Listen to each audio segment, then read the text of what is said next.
Okay, shalom. Shalom. We got a lot of reading to do, so we got to get straight to it. We can't cut to the chase because there's a lot of reading.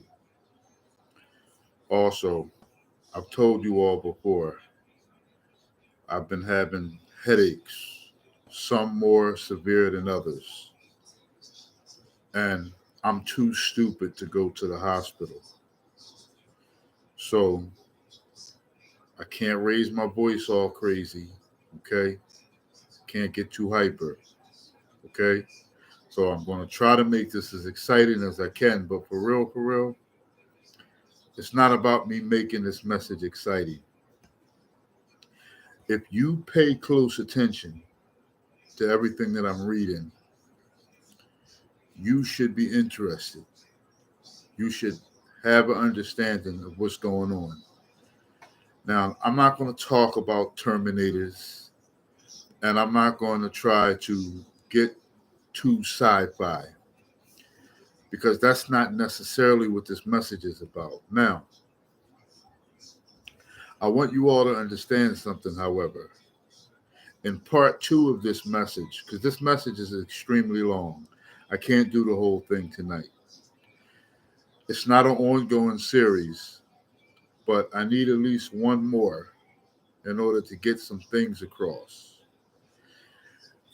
Because to speak about the Terminator movie or the Terminator series in general, you need to understand that there's a supercomputer within that series that went by the name of Skynet. Okay? Skynet. Now, there's a real life Skynet. This is what I need you all to understand right now. And while everybody is jumping and laughing and giggling and partying and wearing BBLs and wearing fake butts and getting big old veneers and flexing all your gold chains and your watches and all of this over the internet, and everybody's doing everything to please ordinary individuals, ordinary people, right? There's things that are going on in the dark right now that's about to change this world for the worse, okay? And I'm going to be as quick as possible with this reading. I had a long day, okay? I had a long day. Uh, testing. Testing. I should have been did that, but okay. So I want to get right into this. So this message has three segments. Three segments and an introduction. Okay? This message has three segments and an introduction. All right? Introduction is the first commandment. All right? I want to go to Exodus 20. I want to go to Exodus chapter 20.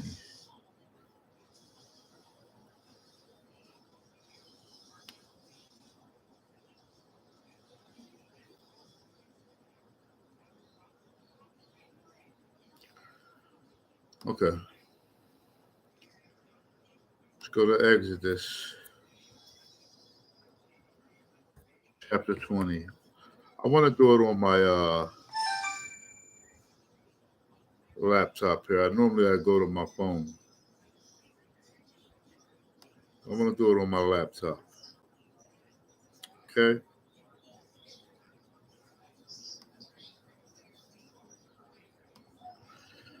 I want to go to Exodus chapter 20. Okay, let's start off at the top, okay? Because I want people to understand everything that's going on here. Exodus chapter 20. And God spoke all these words, saying, I am Yahuwah, your Elohim, who brought you out of the land of Egypt, out of the house of bondage. So Christ is talking to our forefathers, and he's saying, I am Elohim. That word Elohim is very important, okay? Even in this message. He says, I am Elohim, and I brought you out of Egypt, out of the land of bondage. So Christ is the one that brought our forefathers out of slavery from the Egyptians. Now, I want many of you Negroes out there to understand something extremely important.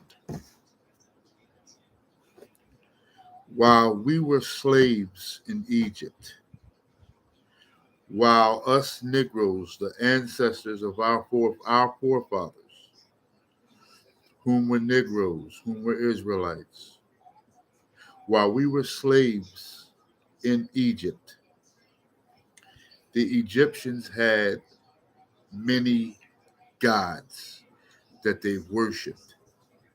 Okay? Pharaoh himself had like dozens of gods. In case many of you didn't know that, you all do understand that the Pharaoh did not worship the God of Abraham, Isaac, and Jacob. The Pharaoh didn't believe in Yahuwah. He had his own specific gods that he would turn to, not the true living Elohim. Okay? Many of you Negroes today, you have this same problem. Now, I'm warning you all out there. Your foolishness and your stupidity has to come to an end. It's for your own sake. You don't have to listen to me because I'm not your boss. But the majority of you, your stubbornness is rejubious. It just doesn't make any sense. But let's keep reading because we don't have all night. So Christ is introducing himself, and he said, I'm the one that rescued you and taken you out from slavery from the Egyptians. Then he says, you shall have no other gods before my face. In the scroll of Exodus, from a Hebraic perspective, that verse should say, you shall have no other gods preeminent to my face or in front of my face. You should have no other gods in front of my face. I need you all to understand something very important. Christ is the face of the Creator. See, this all derives from Christ. I tried to explain this to you all, but nobody ever wants to listen. Christ is always, when it comes to everything, Christ is in the equation. All of this started because an image and an idol are interchangeable. Let me repeat this. An image and an idol mean the same thing. You don't worship something invisible. You don't worship something invisible. You don't worship something invisible. You don't worship something invisible. You don't worship something that's invisible. This is the problem that our forefathers had in the wilderness. The reason why we didn't believe, because we couldn't see, we couldn't see, we couldn't see, we couldn't see, we couldn't see, we couldn't see our Creator. The whole purpose of this commandment is you shall have no other gods before my face is because our Creator has an image. Our Creator has an image. Our Creator has an image. He has an image. And he's the only true idol He's the only true everlasting idol that can see, breathe, talk, and live. Satan always had a problem with that. Satan could never make an idol that could talk and see and hear. Now, I want to keep reading.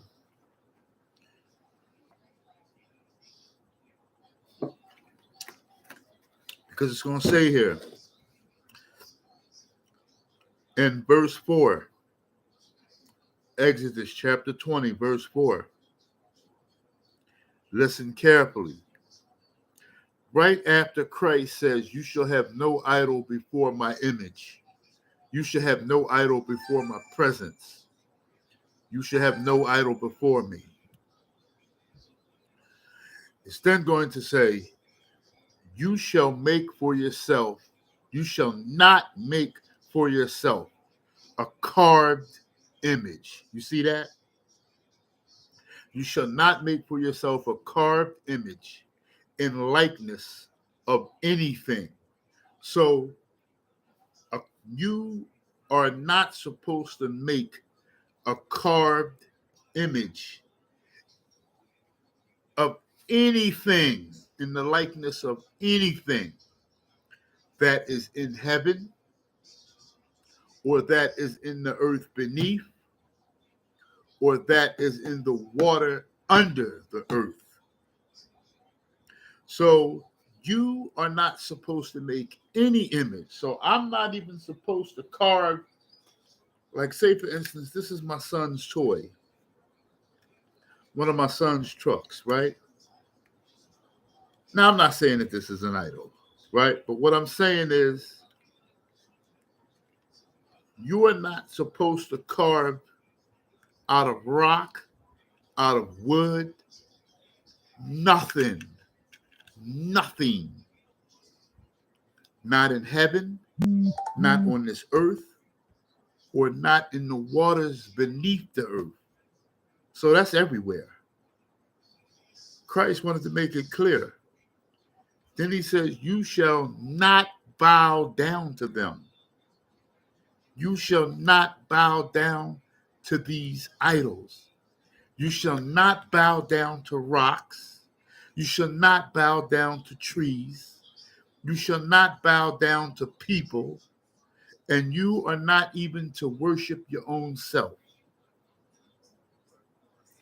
He says, nor to serve them.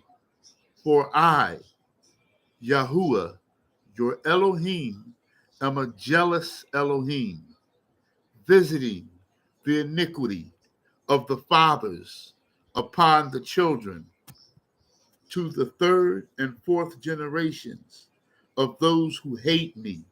So anybody who bows to a rock, and anybody who bows to a tree, and anybody who puts the words, and anybody who puts the words preeminent to the words, let me rephrase that. Any one of you out there that puts the words of a mortal man or a mortal woman preeminent to the words of the Bible, you are a very, very, very, very, very, very, very, very, very stupid person. Don't you understand that? If any of you out there, if you take your own words and you make a decision that your own words carry more weight, your own personal understanding and your own personal opinions, if you think that they carry more weight than the Bible, you are a very stupid person. This is for a lot of people out there that's talking, shucking and jiving, delusional assholes that think that your own understanding and you think that your own opinions and your own perceptions about anything hold more weight than the Bible. You are a fool. Thus saith Yahuwah. And if you believe that any man or any woman can give you any type of advice, game, whatever you want to call it, and it be preeminent to the words of Christ, that's absolute foolishness. So you got a lot of people that are self-righteous and they think they're intelligent, and they're saying that they won't fall for the mark of the beast. They say we ain't gonna fall for that. Oh my God. You are the people who are going to be first in line because you don't understand how it's going to come. Okay? I'm here to explain this to you. So I don't want to read too much of this because these are the commandments. We all know the commandments. So the first commandment is you shall not put any God before his face. That's disrespectful. All the other gods are false gods. Okay? No person in religion is going to the kingdom or will not see the hellfire. If you are in any type of religion, you will not see the kingdom. I'm warning y'all. I'm warning y'all. Unless you're someone in a religion who's called out for specifics and used and chosen for the glory of Yahuwah. And we know that has happened before. But if you want to sit back and count your heart to be so righteous as if that's going to happen, that's not something that you should beckon on. You understand what I'm saying? Okay.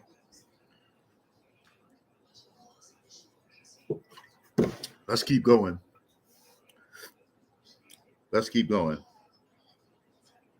Okay. Let's go to Exodus 32. Let's go to Exodus chapter 32. Let's go to Exodus chapter 32.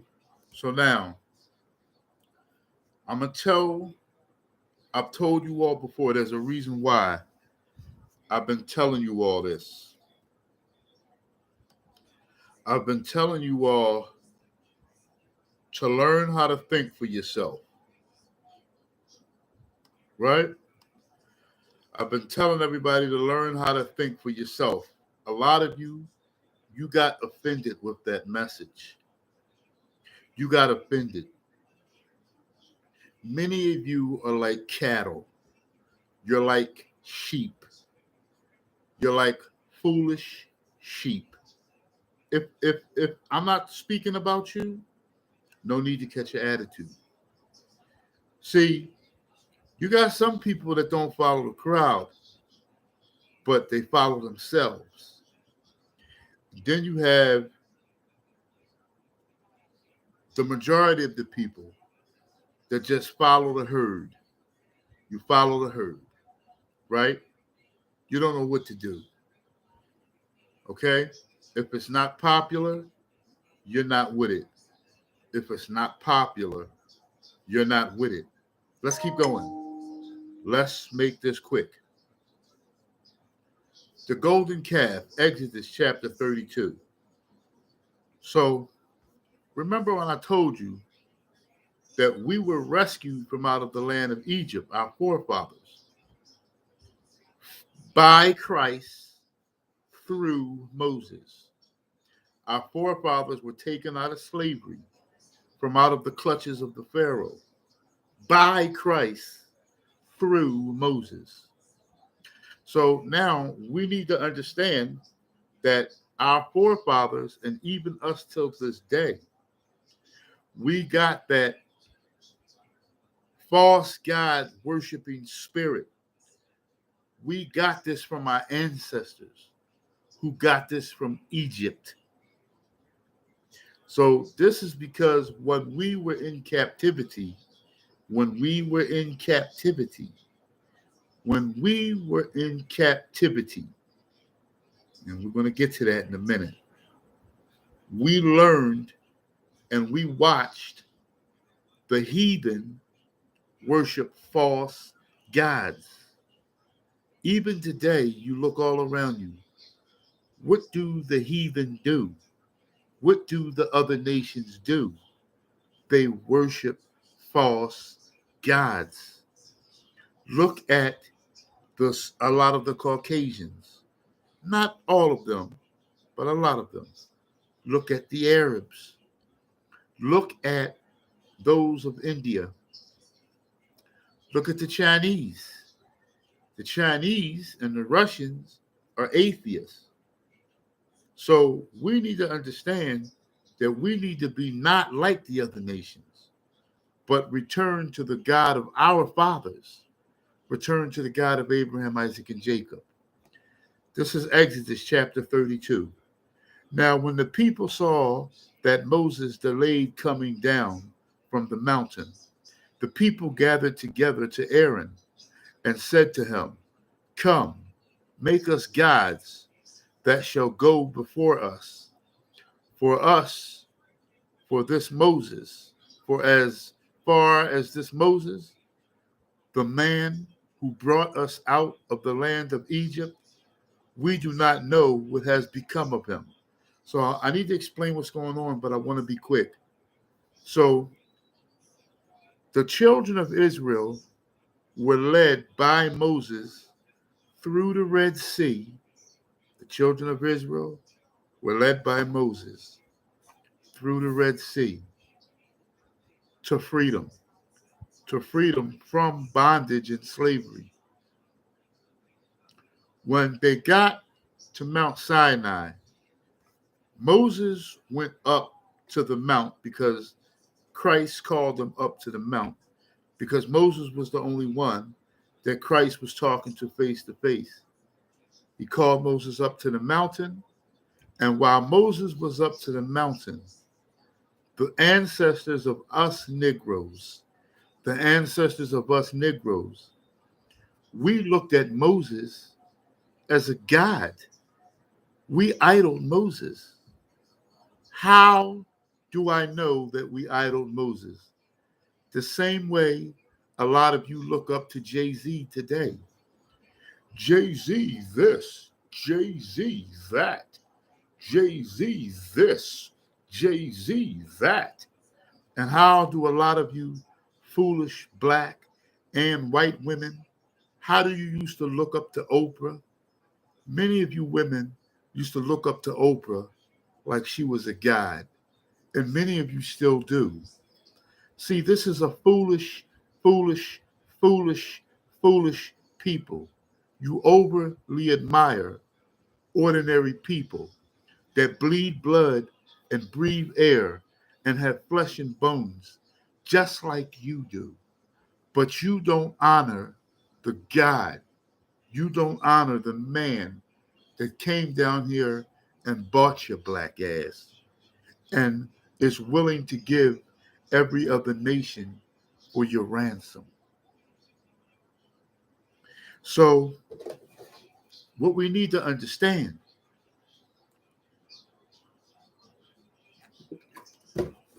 is that our forefathers worshiped Moses. Here's the proof. They say Aaron, they told Aaron was Moses' brother. Moses was the prophet, Aaron was the priest. Because Aaron was the priest, they say, Aaron, we need you to make us gods so that they can go before us. In other words, make us gods to lead us. Because Moses, the man who brought us out of Egypt, we don't know what happened to him because Moses is up in the mountain. So you got to understand here, they looked at Moses as a god. That's why they wanted replacements. You Negroes need to learn how to think for yourself. Learn how to think for yourself because the last idol, if you get caught worshiping the last idol, you're going to hell. You understand that? You understand that? I hope you understand that because many of you arrogantly say, I'm not getting caught. I'm not going to be entrapped with worshiping the last idol. Oh, so many of you will. Yeah, you will. Okay? This is a very important message that I'm giving y'all this evening. You need to pay attention.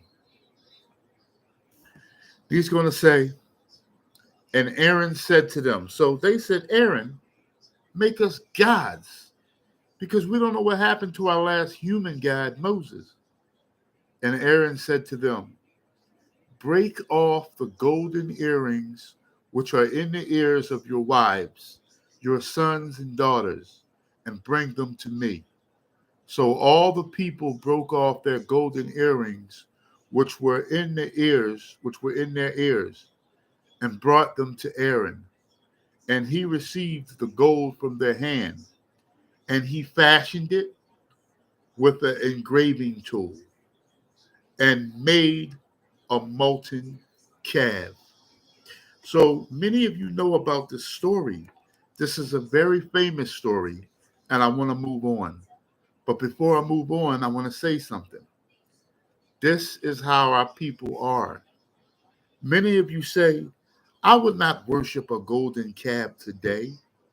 I would not worship her, but you worship Beyonce. You worship Jay-Z. You worship a lot of the celebrities. Many of you are very, very, very narcissistic and you worship yourself. And you don't even know this. Many of you do not retain God in your knowledge. Many of you don't even think about God. All you think about is money and yourself. Many of you are very foolish. And the foolish is going to pay a very, very dear price. You understand what I'm saying to you? And it's crazy because then they said, this is your God, O Israel, that brought you out of the land of Egypt. So when Aaron saw it, he built an altar before it. And Aaron made a proclamation and said, tomorrow is a feast to Yahuwah. Then they rose early on the next day, offered burnt offerings, and brought peace offerings. And the people sat to eat and drink and rose up to play. And you rose up to play, worshiping a golden calf. You built an altar for a golden calf. And Aaron lied to the people. He deceived the people and said that this tomorrow is a feast to Yahuwah. Aaron was worthy of death right then and there, but Christ spared him. But here's the one thing I wanted to say before we moved on. A lot of people, there's a lot of camps, there's a lot of people that's going around and they're saying that the image of the beast is the white man. That's a very, very, very foolish thing to say. Now, what's true is true, and what's not true is not true. So we need to understand here that at this very day, our own people, their image was a golden calf. So I wanted to say that before I moved on, because all throughout the scriptures, you will see that the image of the beast changes. The image of the beast changes. The image of the beast changes. The image of the beast changes throughout scripture. It's always something different. Now, Let's move on. Let's go to Matthew chapter 24. Matthew chapter 24. Go to Matthew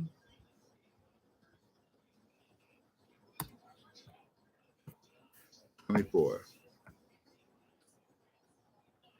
From Matthew chapter 24. And we're going to read 36 through 39. Matthew chapter 34. We're going to read 36 through 39. I need y'all to pay attention.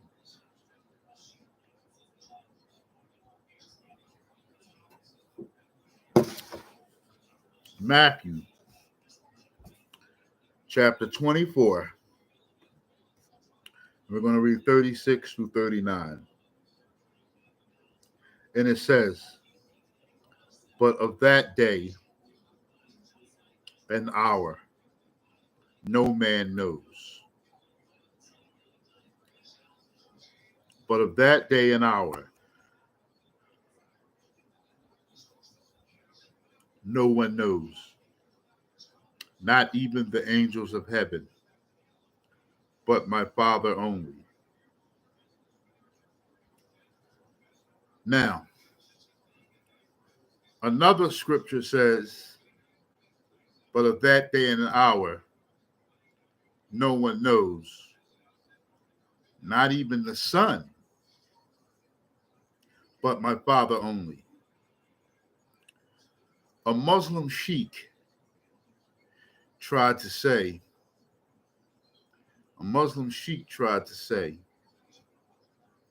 that Christ didn't know the day. Christ can't be God because he didn't know the day. I'll explain that at another time. Christ actually did know the day.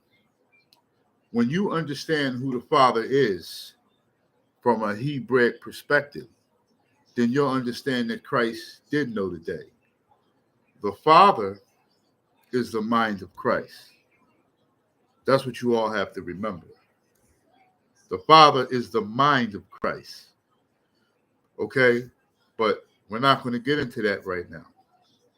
Let's keep reading. "But as the days of Noah were, so also will the coming of the Son of Man be.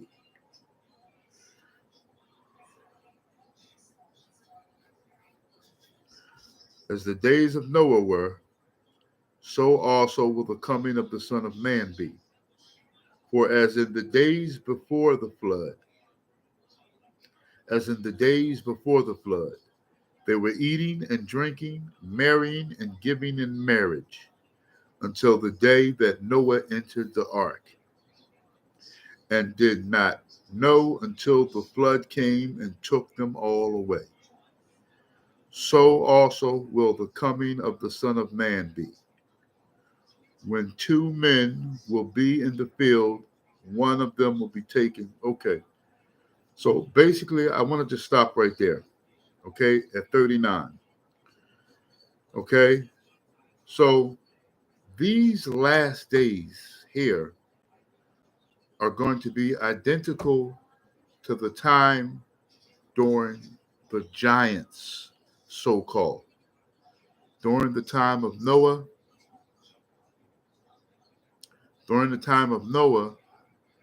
there were the purpose of the flood was really to come and destroy the Nephilim that were on the planet. Okay? Now, we're going to get into this for a minute. Okay? If you're a woman watching this message, I don't want you to stress yourself out. Okay? Shout out to a lot of our women who are spiritually secure and understand what I'm talking about. Okay? So, as in the days of Noah, and we're going to start the first segment. And the first segment is titled Disruption of the DNA. Disruption of DNA. We're going to go to a lost scroll, and we're going to go to the book of the giants. Okay? The book of the giants.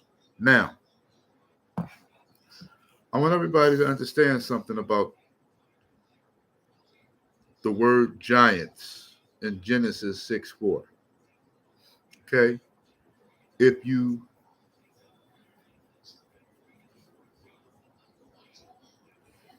pull out a Strong's concordance, the giants inside the Genesis 6:4, it mentions giants. If you pull out a Strong's concordance, you'll see the name or the title Nephilim. Nephilim. It really says Nephilim. Okay? Nephal, which means a giant. But that's the reason why I'm here to tell you this. Originally, the word giant, it shouldn't be there. It should be the word Nephal or Nephilim, not giant, because they're not exactly the same thing. Okay? These Nephilim happen to be giants, but giant is not exactly interchangeable with Nephilim. You understand what I'm saying? But I don't want to get too deep into that. But I want you all to understand something. This is the book of the giants. And I'm going to read a few fragments from the book of the giants, because a lot of these fragments are disrupted, because they took out a lot of the stuff that they don't want you all to understand. A lot of spiritual things were taken out of the Bible. The book of the giants was written sometime around the same time as the book of Enoch. And the book of the giants should be a part of Genesis. Don't y'all understand that? The book of the giants is a part of the scroll of Genesis. A lot of things were taken out of the Bible. All the spiritual stuff, a lot of the spiritual stuff, not all of it, not nearly all of it, but a lot of the stuff that was in your face about Nephilim warring against one another, Nephilim eating mankind, ruling over mankind. Even if you go to Egypt and you look on the walls of some of the tombs and some of the pyramids, you see giant people on these tombs and these walls, right? And what this does is it lets you know that at one point in time, our forefathers were oppressed by these Nephilim. Okay? This is the book of the giants, and I want you to listen carefully. This is fragment J. Okay? Fragment J. Missing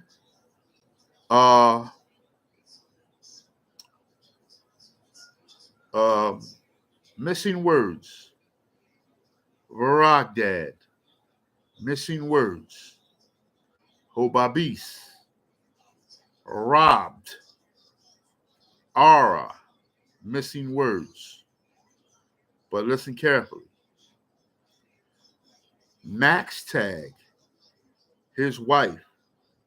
Thereupon the giants began to kill each other and to abduct their wives. The creatures too began to kill each other. So it's a very brief passage here without breaking up. And the reason why they didn't break that up, because it's already in their in the Canaan, and it's already in the book of Enoch, and it's already in the book of it's already in the book of Jasher. What is truth, and it's already in the book of Jubilees. So they didn't have to break this up right here. But it says something that no other book ever said. It said the giants began to kill each other and to abduct their wives. Now it also says the creatures too began to kill each other. And we want to use Genesis 6:4 as a footnote. We want to use Genesis 6:4 as a footnote. Genesis 6:4 says, there were giants in the earth in those days, and also after that, when the sons of God came into the daughters of men. Remember, this segment is called Disruption of DNA. And I want you to understand, as in the days of Noah, there is today now going on a disruption of the human DNA. And whenever Satan starts tampering with the DNA, Christ returns. Okay? Now, I need you to understand something. This is what brings Christ back.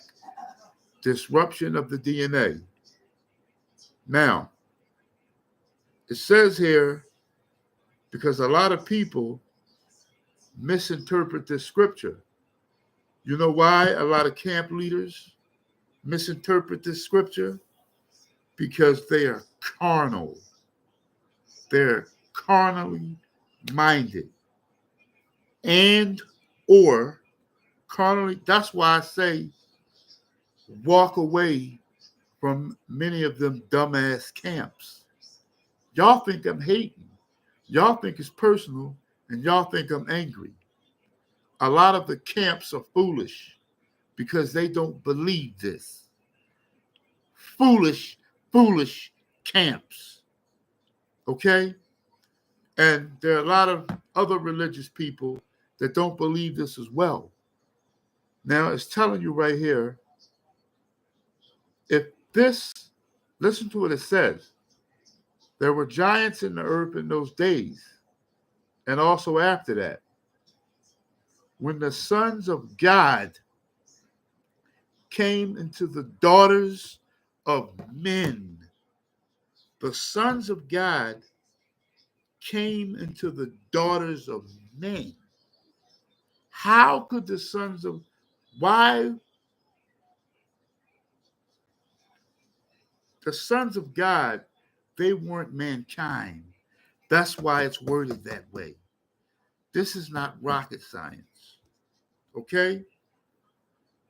This is not rocket science. No longer is this rocket science. All right? The sons of God came into the daughters of men, and they bare children to them. The same became mighty men, which were of old, men of renown. So what you need to understand is these men, okay, these offspring from the Watchers or the Gregory or the fallen angels, okay, they're the offspring of fallen angel males and human women. You understand that? And this was the first, this was actually, this wasn't the first disruption of DNA. Okay? Because this happened after Adam and Eve and the devil. So this was the second disruption of the DNA. The first disruption of the DNA was Satan and Eve. Then this was a worldwide, a global disruption of the DNA. If this is stupid to you, leave. Leave. If this is dumb to you, if this is corny, leave. I don't need you here. I don't need support. I'm here to win souls. If this is stupid, leave. I don't need you here. I don't need you here if you don't believe. Okay? So I need you all to understand what's going on here. Now, let's return back to the book of the Giants. And we are still in fragment J. And it says, Nariman saw a garden full of trees in a row.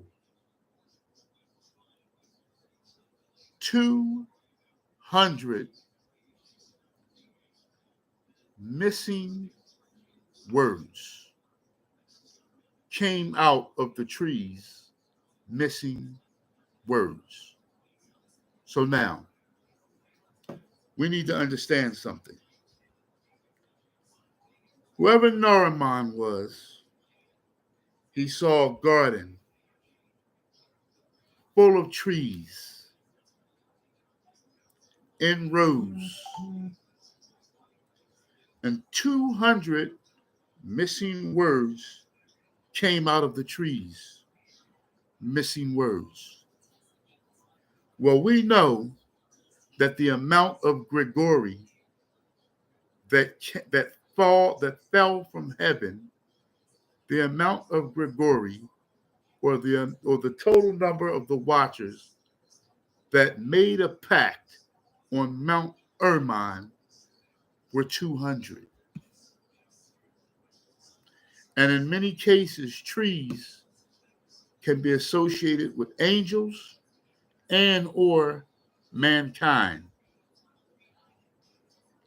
So that's a verbal metaphor when it says that 200, I have every reason to believe that 200 sons of God or 200 Gregory is what should be there that came out of these trees. Because this is the time, the book of the Giants is speaking of the time that this happened. Okay? So we got 200 fallen angels. The number is 200. We know this from the scroll of Enoch, and we know this from the scroll of Jubilees. So 200 fallen angels were about. Let's go to fragment I. Fragment I. Enoch, the apostle. Enoch was the first apostle, by the way. Enoch, the apostle, missing words, gave a message to the demons and their children. To you, missing words, not peace. So Enoch was pretty much a mouthpiece for Christ to warn the fallen angels and to let them know that the hellfire awaits them, torment and not peace. So even though they took that out, I know what they said because I've read other scrolls and the message is the same. The message is the same in Jude, in Peter, in the book of Enoch, the scroll of Jubilees, and the message is also the same in the scroll of Jasher. The message has always been the same. Enoch was preaching to the fallen Gregory and letting them know, no peace for you. Only torment awaits for you. And then he says, the judgment on you is that you shall be bound for the sins you have committed. You shall see the destruction of your children, ruling for 120 years. So basically, Enoch is saying to the Gregory, he's saying to these fallen angels, that you shall see the destruction of the Nephilim, your offspring. You shall see the destruction of your children, those of you whom you had with the women of the sons of men. Okay? You will watch them die and be destroyed in the flood because you all, either the flood is not capable of destroying you, and or the majority of you will be imprisoned in darkness until the days of judgment. Now, I don't have those addresses because y'all, I've spoke these things to you all over and over again. It speaks about this in Jude, and it speaks about this in Peter, that the angels, you can go and Google it for yourself. Do the footwork yourself. These watchers or these Grigori or these fallen angels, many of them were imprisoned. It also tells you that in the scroll of Jubilees, that many of them were imprisoned. Why? Because we would have no chance as mankind if they all were loose. There are but a few loose now, and they got all of mankind back against the wall. They're about to bring in and usher in a new world order. And billions of people on this planet is going to die. And we only got a few of them loose. If Christ didn't retain over 100 and over 150 or more of these fallen Grigori, we wouldn't have a chance. Don't you understand that? So this is what y'all need to understand. Genesis 6:3. Genesis 6:3 says, and Yahuwah said, my spirit shall not always strive with man, for that he also is flesh, yet his days shall be 120 years. So that's why in the scroll of the giants it said, Enoch told these Grigori that you're going to witness the destruction of your children, ruling for 120 years. So 120 years was pretty much the entire time that Enoch, the entire time that Noah was preaching. Noah was trying to tell mankind that was left, mankind, and I got a reason to believe that mankind was being protected at some point during the time of Noah building the ark, because the Grigori were still present during the time of Noah when he was building the ark.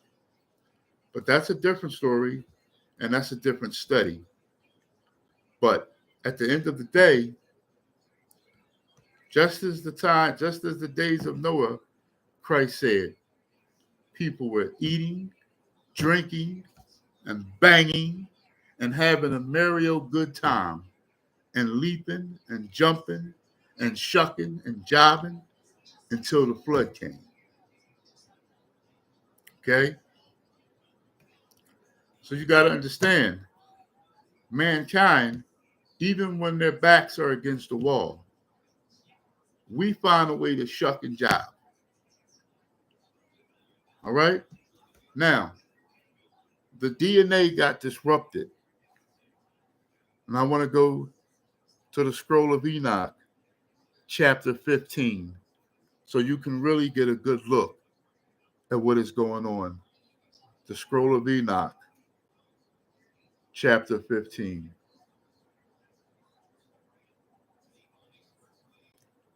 Scroll of Enoch, chapter 15.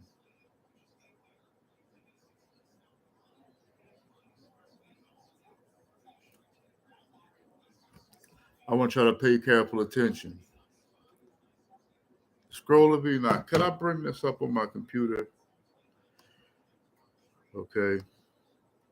Enoch, chapter.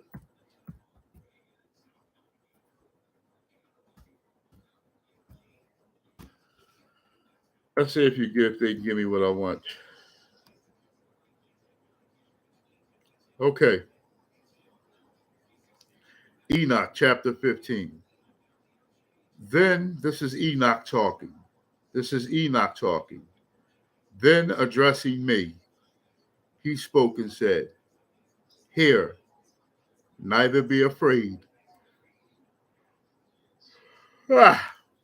Hear, neither be afraid, O righteous Enoch, thou scribe of righteousness. Approach hither and hear my voice. Go and say to the watchers, go and say to the fallen angels, go and say to the Gregory of heaven, who have sent thee to pray for them. You ought to pray for men, and not men for you. Wherefore have you spoken? First of all, I don't mean to prolong this, but this is Christ talking. And I want y'all to hear how hard Christ is. Because many of you all think that this is all a game. And the reason why that you think it's all a game is because you love this world. Half of you don't want to believe this because you love your Birkin bags and you love your red bottoms and you love your Rolls Royces and you love your mansions and you love all of these things. And people say, well, man, you just mad. If you had all of those things, you wouldn't be complaining. I would never have some of those things. Some of those things I might have, but some of the very expensive things I'm not going to have because I'm not going to do the shit that it's going to take to get some of those things. But shout out to the people that did it honorably. I'm not mad at y'all. But those of you who have done it dishonorably, judgment awaits you. Judgment is coming. Okay? Let's start this over again and let's read it straight through. And listen to the hardness of Christ as he speaks to Enoch. Then addressing me, he spoke and said, Hear, neither be afraid, O righteous Enoch, thou scribe of righteousness. Approach hither and hear my voice. Go say to the fallen angels of heaven, who have sent you to pray for them. You ought to pray for men, and not men for you.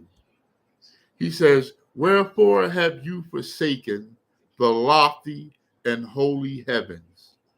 These Gregory, these angels, they have forsaken the high and set apart heavens, which endures forever, and have lain with women, and have lain with women, and have lain with women, and have lain with women.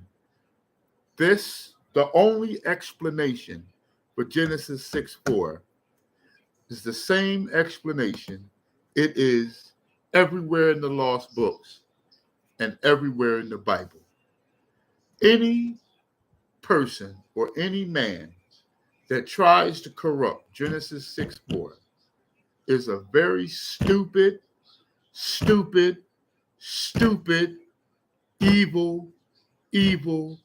evil, corrupted man. Either that or he is in bed with the untouchables.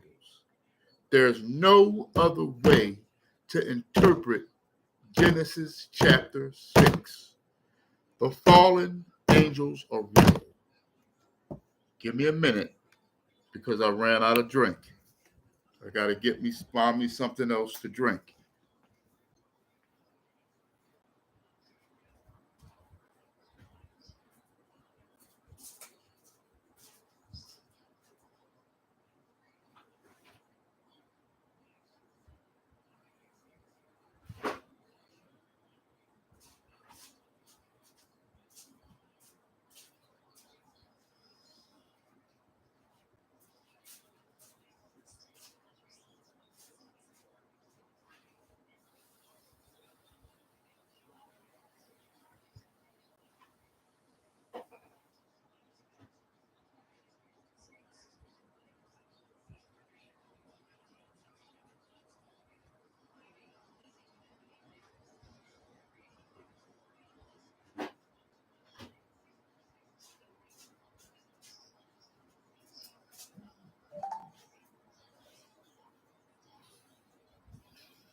So we are in the Scroll of Enoch, chapter 15. We're in the lost book, the lost scroll of Enoch, chapter 15. And it's going to tell you here.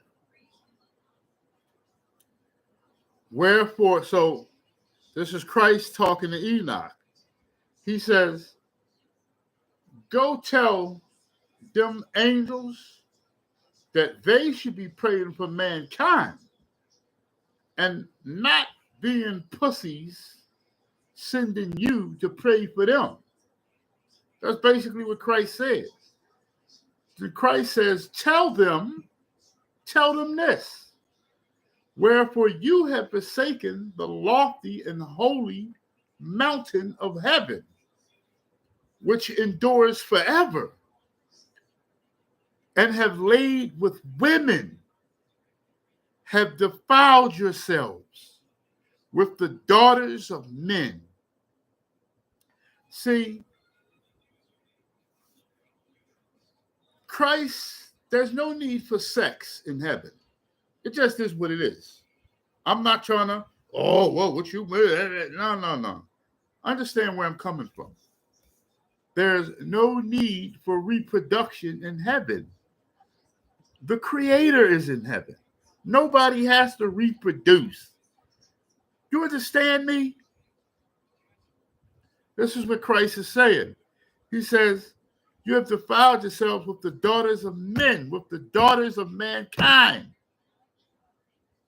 Have taken to yourselves wives, have acted like the sons of the earth, and have begotten impious offspring, and you have begotten wicked offspring. He says, you begin spiritual. You being spiritual, holy, and possessing a life which is eternal, have polluted yourselves with women, have begotten in carnal blood, have lusted in the blood of men, and have done as those who are flesh and blood do. Okay? You have done those like whom are flesh and blood. You were set apart. You were sacred. You were holy. You were everlasting. You mean to tell me that pussy looked that good to you? Where you would leave heaven?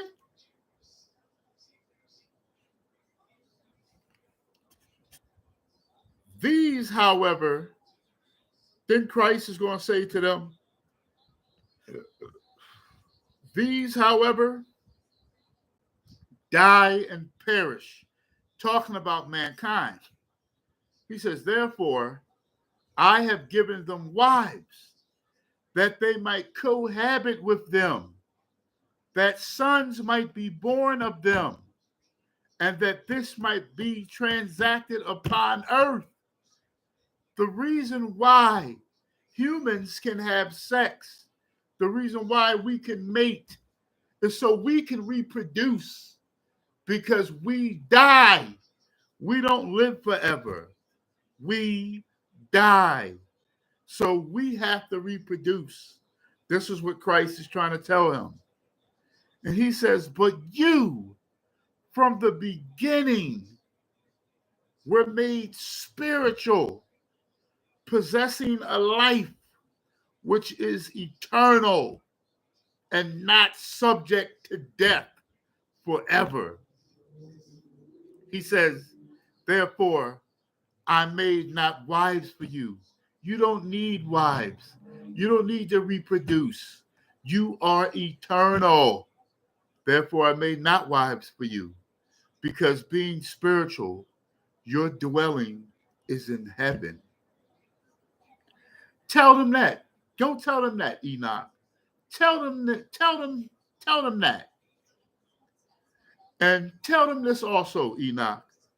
Now, the giants who have been born of spirit and of flesh shall be called upon the earth evil spirits, and on earth shall be their habitation. Evil spirits shall proceed from their flesh, because they were created from above. From the holy watchers was their beginning and primary foundation. Demons and fallen angels are not the same thing. They're not equal. Fallen angels are greater than demons. Demons are the offspring from the Nephilim. Demons are the offspring from the hybrid offspring. Let me explain. Angel, human woman. Angel has sex with a human woman. Their offspring is a Nephilim, a hybrid, half angel, half human. These humans, many of them, grew very large because they weren't just human. They were like watchers, and the watchers were very large, tall angels. They didn't stand 6, 7, 8 feet. Some of the watchers were very huge. And it says in Jude that they left their natural estate because they couldn't have sex with the women because they were too big. So they shrunk themselves. They left their natural estate. Fallen angels can manipulate matter. Fallen angels have powers. Do you understand that? Is this stupid to you? They're not like us. They have powers. They can do things that we can't do. You understand that? I don't want this to be rocket science, because it's not rocket science. I don't want this to be rocket science.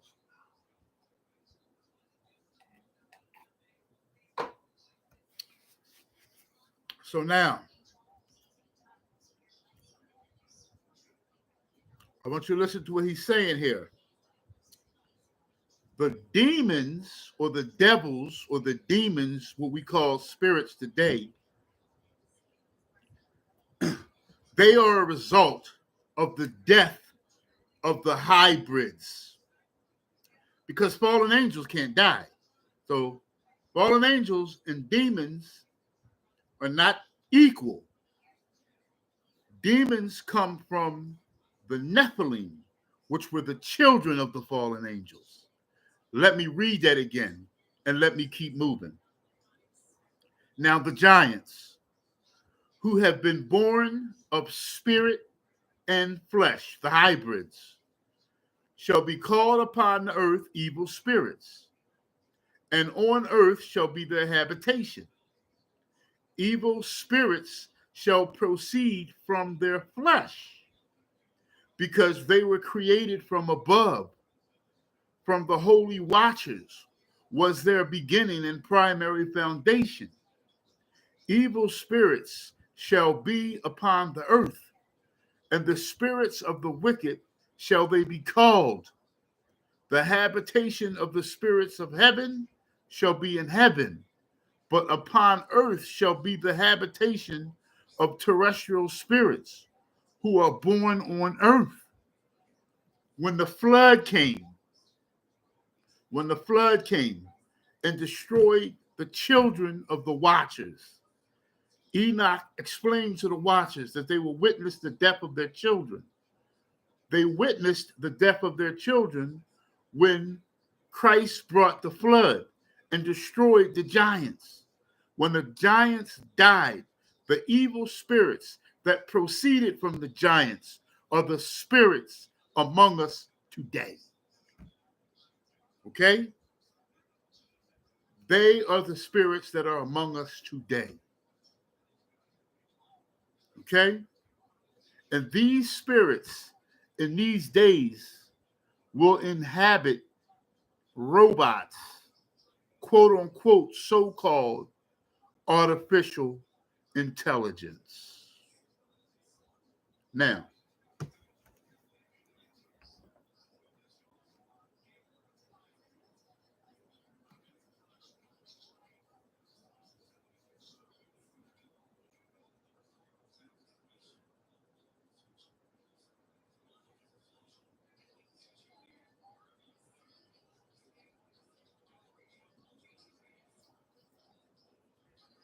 I want you to understand something.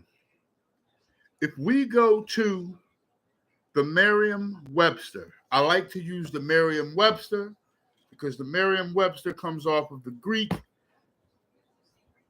We go to the Merriam-Webster dictionary. I want you to understand the full definition of demon.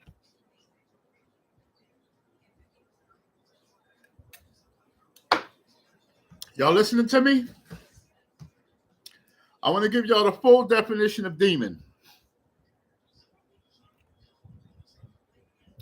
An evil spirit,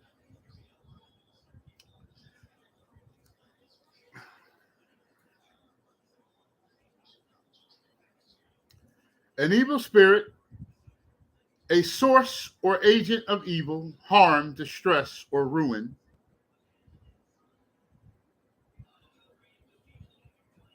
Power or spirit, a genius. Did y'all hear that? One of the definitions for a demon is genius. Did y'all know that? Genius. Let's keep going. One that has exceptional enthusiasm, drive, or effectiveness. One that has exceptional enthusiasm, drive, or effectiveness. Supernatural being whose nature is intermediate between that of a god and that of a human being. A software program or process that runs in the background. A software program or process that runs in the background. A software program or process that runs in the background. A software program or process that runs in the background. One of the definitions for daemon or demon is a software program. A software program. A software program. A software program. A software program. A software program that runs or program that runs in the background.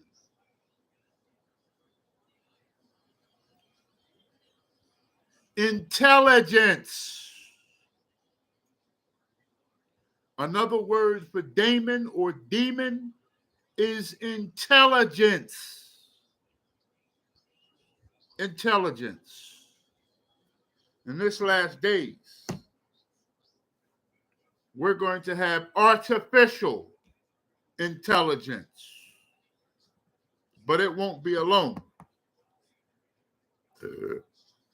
These images of the beast, these robots, won't be alone. They'll be controlled. They'll be controlled. They'll be controlled. They'll be controlled by a demon. Now, let's finish Enoch chapter 15 with just 2 more verses. So these demons that are the offspring from the Nephilim, whom are the offspring of the fallen angels. The spirits of the giants shall be like clouds. The spirits of the giants shall be like clouds, which shall oppress, corrupt, fall, contend, and bruise upon earth. What will these demons do? And what do they do to mankind today? They will oppress, corrupt, fall, contend, and bruise upon the earth. They shall cause lamentation. No food shall they eat. They don't need food. They're spirits. And they shall be thirsty, and they shall be thirsty. So they don't eat food, but they shall be thirsty. Thirsty for what? They shall be concealed,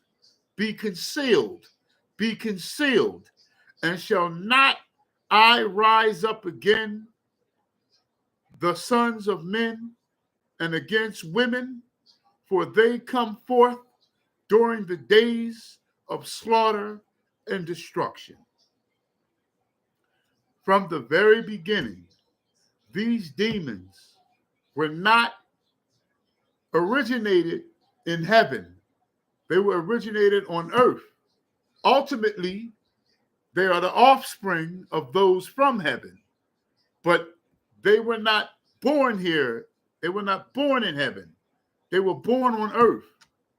When the flood came and destroyed the giants, destroyed the Nephilim, when they died, these demons were clouds. These demons were their spirits. These spirits are the spirits of the Nephilim.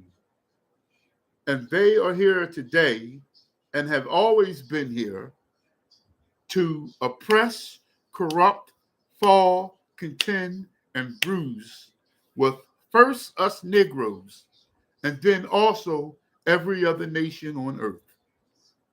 Nobody is exempt from these devils. Caucasians aren't exempt. Arabs aren't exempt. Nobody is exempt.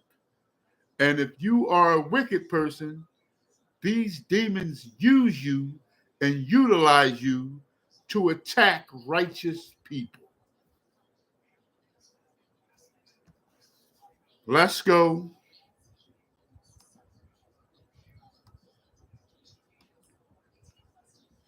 Let's go to Ephesians 6:12.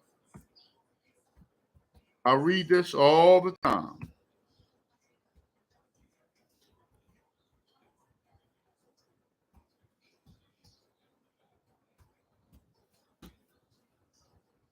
I read this all the time.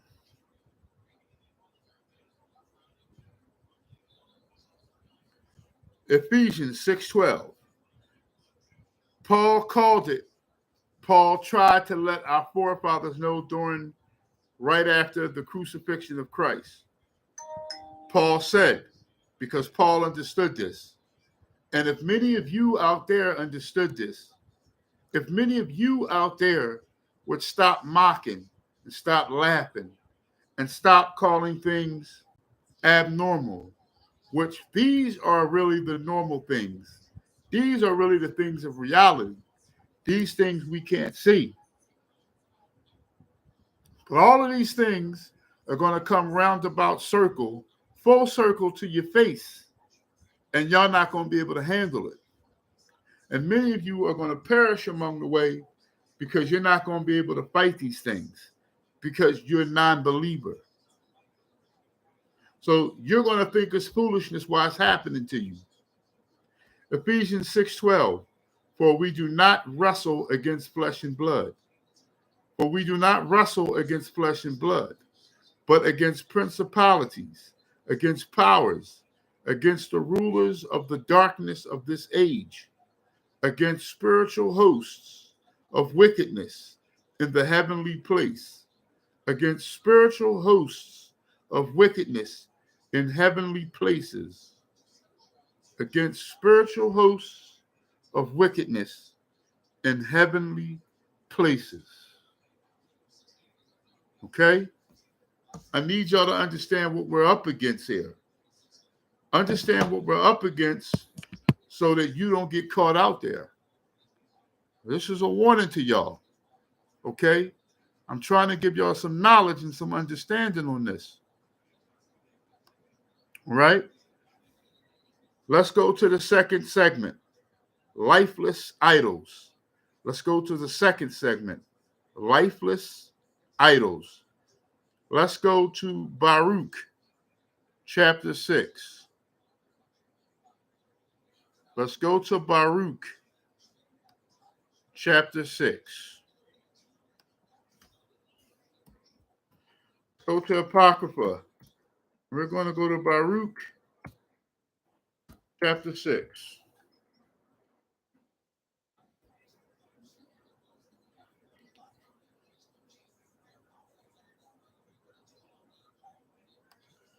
Let's go to Baruch, chapter 6.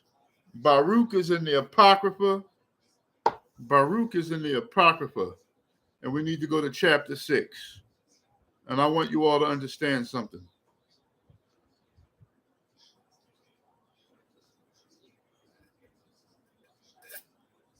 Let's go to Baruch, chapter 6.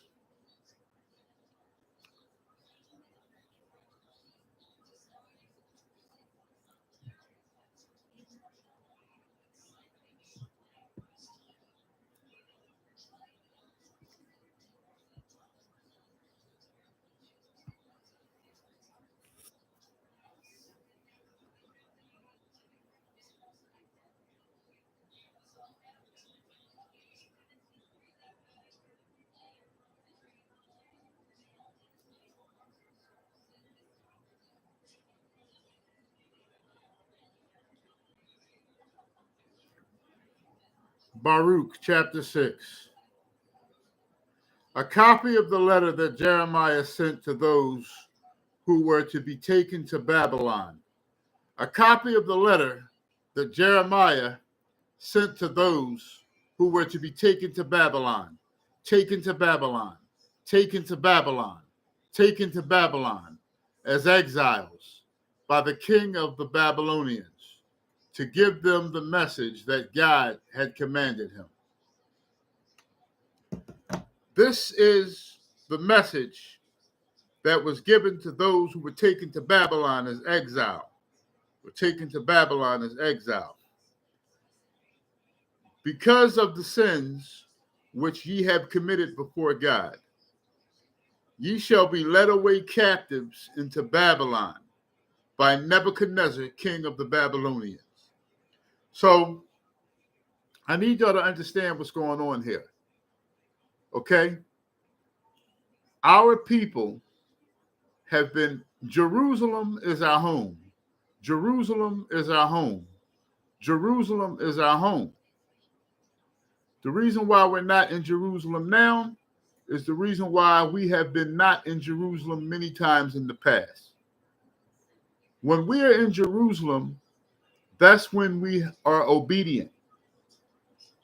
When the children of Israel are in Jerusalem, that's when we're obedient. If we're not in Jerusalem, this is because we have been disobedient, either us or our forefathers. And this is the letter that was given to them, and the reason why they were led away captives into Babylon by Nebuchadnezzar. And I want you all to listen very carefully. This is the reason, the main reason why we're in the land of our oppressors right now. You Negroes think that America is your country. America is not your country, Negro. You love this country, don't you? You love being the minority among your oppressors. You think that this is a good end. You think that there will be a good end for being the minority against the oppressors. There is never, ever in life a good end for being a small amount of people surrounded by a large group of people that hate you. Okay? Not all of the Caucasians, but a vast majority of the Caucasians despise you. Many of you, you go over there to Saudi Arabia. The Arabs don't truly like you. They don't really like you. You go to China. Chinese people, they stare at you like they want to spit at you. They stare at you like they want to spit on you. The Chinese people don't like you. Not all Chinese people, not all Arabs, not all Caucasians are bad, but the majority of them are, and they don't like you. When will you Negroes finally decide to wake up and use your damn sense and set yourself apart and try to unify with your brother? Even though that's not what's going to happen. That's not going to happen. Unity amongst us is not going to happen. Not even in the time of our trouble. There will be factions. There will be this group of men. You'll probably have Christians with Christians, Muslims with Muslims, bodybuilders with bodybuilders, Marines with Marines, but it's never going to be complete unity because there's going to be too much ego in the way, because somebody has to be the boss. Somebody has to be the leader.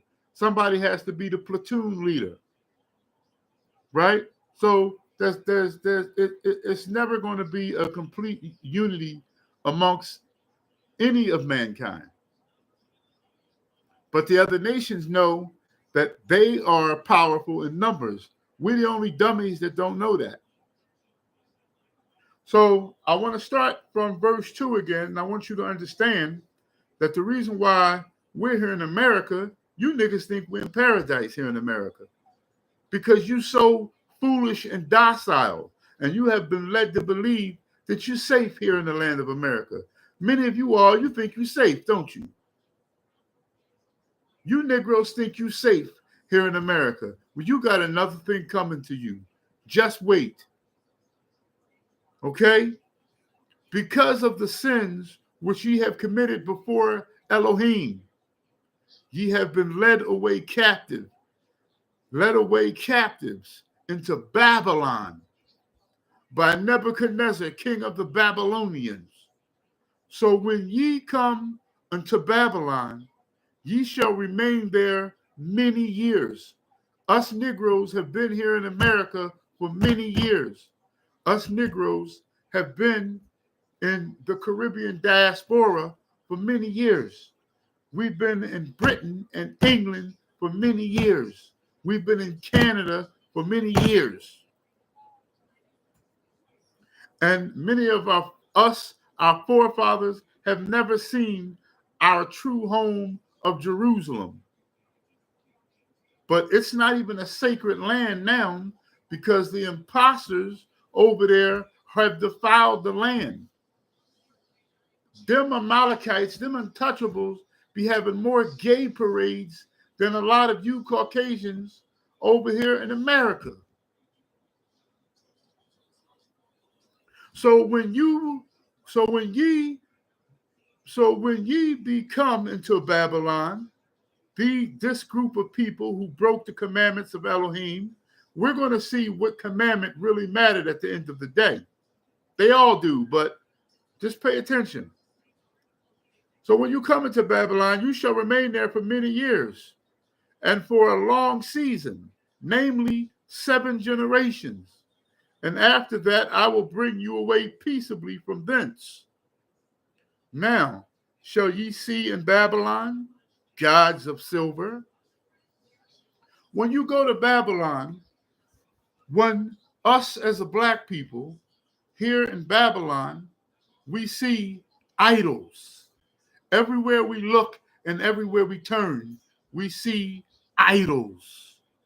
An idol here, an idol there, an idol everywhere, an idol everywhere. We see gods or idols of silver and of gold and of wood and borne upon shoulders, which cause the nations to fear. Beware, therefore, that ye in no wise be like to strangers, neither be ye and of them which ye see the multitude before them and behind them, worshiping them.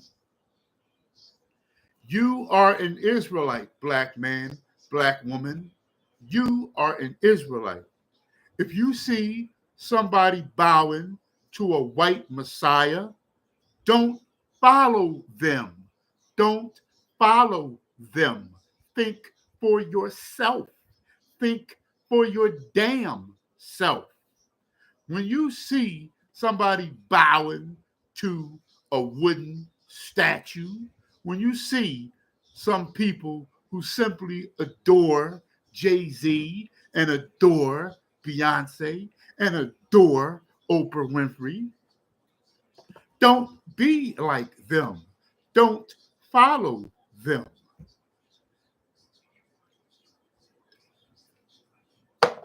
Don't follow these people. Don't follow behind them to worship these idols. When you see narcissistic, prideful, delusional people come on television or come on the internet and yeah, blah, blah, blick, black, bloom, yeah, bam, bam, bam, yeah. And they don't know anything and they don't use the Bible and they constantly lean upon their own understanding and use falsified opinions. Don't follow them. Seek out what thus saith Yahuwah. But say ye, this is Baruch chapter 6, verse 6. But say ye in your hearts, Yahuwah, we must worship thee. For mine angel is with you, and I myself caring for your souls. For mine angel is with you, and I myself caring for your souls. As for their tongue, it is polished by the workmen, and they themselves are girded and laid over with silver. These idols, these gods, their tongue is polished by the workman, by the person with the chisel, by the person with the hammer. Their tongues even are polished by the workmen, and they themselves are girded and laid over with silver. Yet are they but false and cannot speak and cannot speak and cannot speak and cannot speak and cannot speak and cannot speak and cannot speak.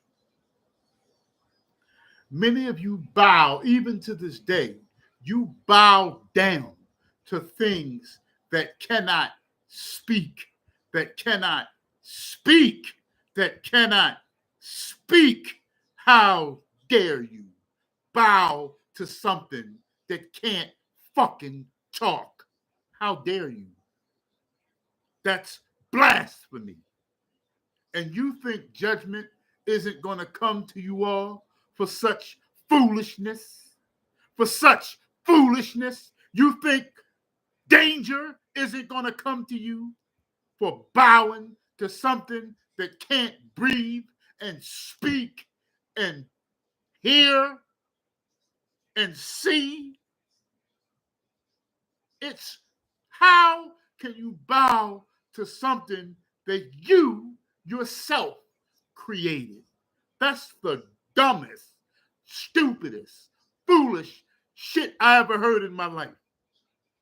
You people today, even just as your forefathers, especially those of you of other nations, you build the idol, your damn self.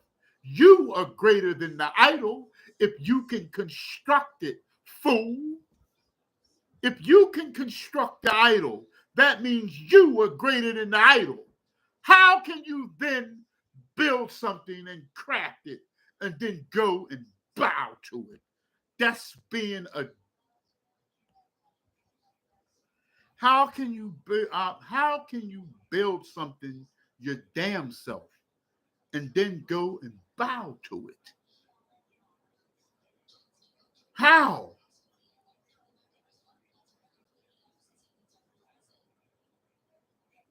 How?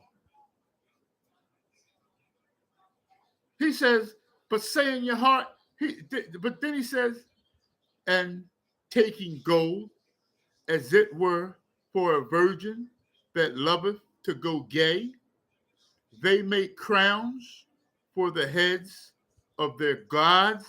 You make crowns for the heads of your gods.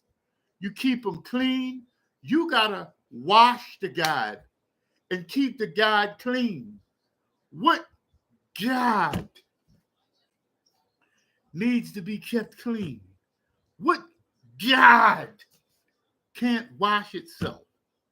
What god can't create itself?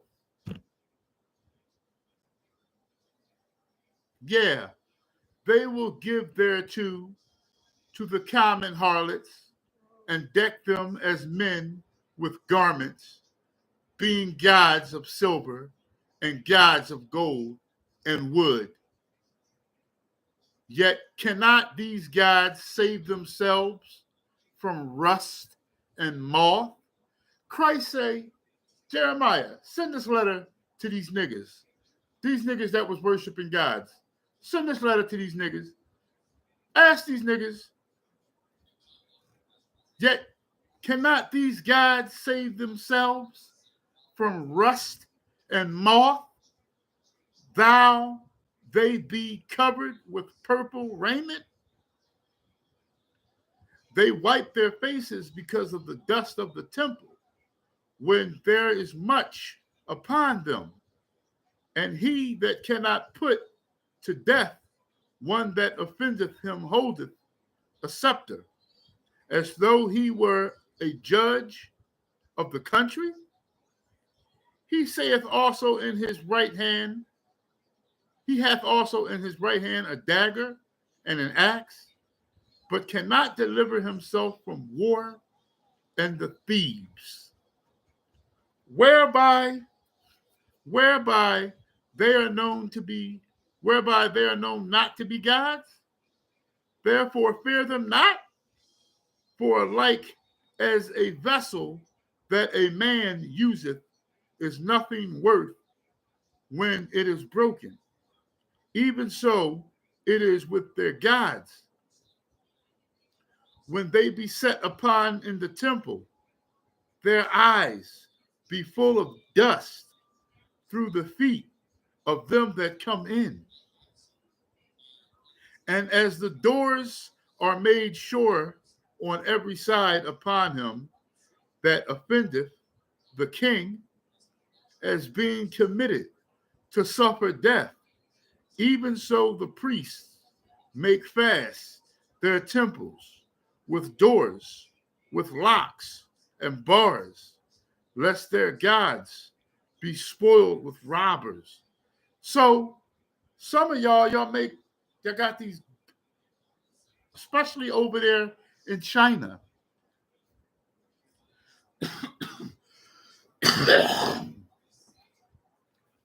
Over there in China, right? Over there in China and India, you got these gold gods, these gold and silver idols. You can't leave them out. You bow to these things. You build them, and then you bow to them. And guess what? You gotta, if you take them out into the street, so other people can bow to them, when you're done praying, you gotta then pick up your God. Pick up your God. You gotta pick up your God and take your God in and lock it up. Why? Because niggas will steal it. This is your God. You gotta lock it up after you pray for it, after you pray to the gold, after you pray to the silver, after you pray to the rock. Then, if it's worth anything, you got to pick it up and take it in the temple and lock the doors. Why? Because somebody going to come and steal your God. Your God cannot say, I am the God of such and such. You do not step forth. Your God should be its own alarm system, its own security system. It can't even do that. It can't even talk. It can't even warn somebody. Why? Because it doesn't live. It doesn't live. That's why Yahuwah wanted to constantly let the children of Israel know that he is the one that lives. He is the all-living one. The name Yahuwah means he that exists, he that lives, because our God is alive. Don't you understand that? And all the other gods are false. They're false. They don't exist. Don't you get it? They don't exist.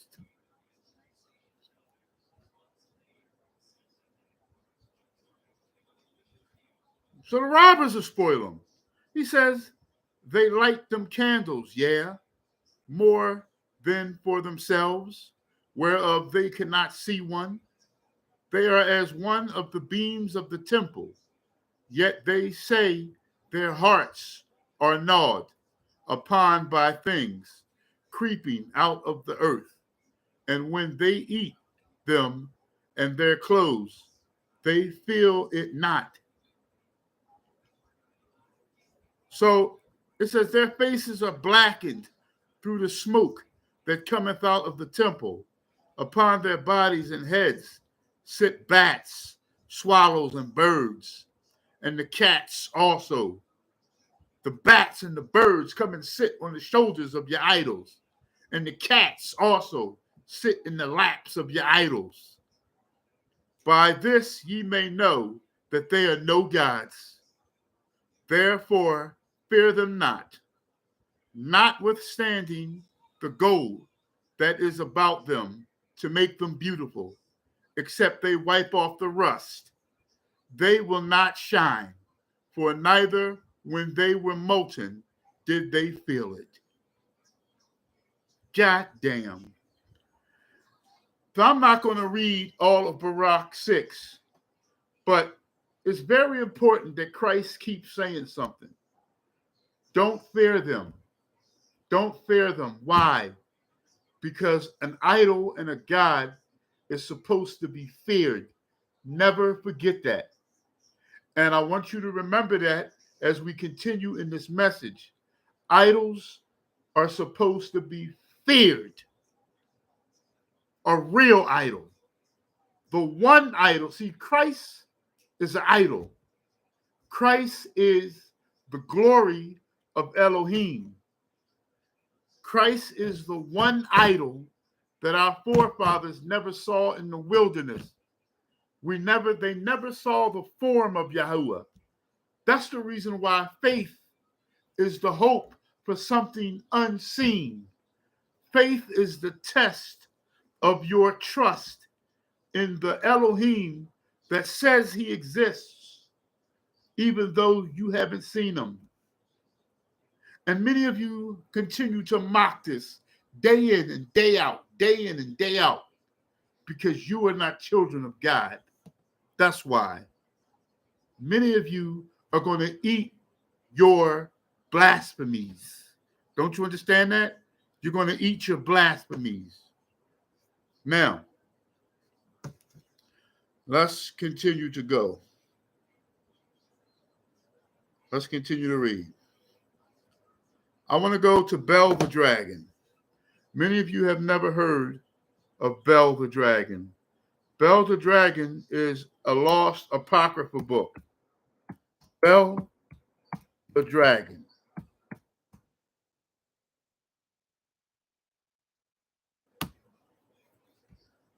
Bel the Dragon.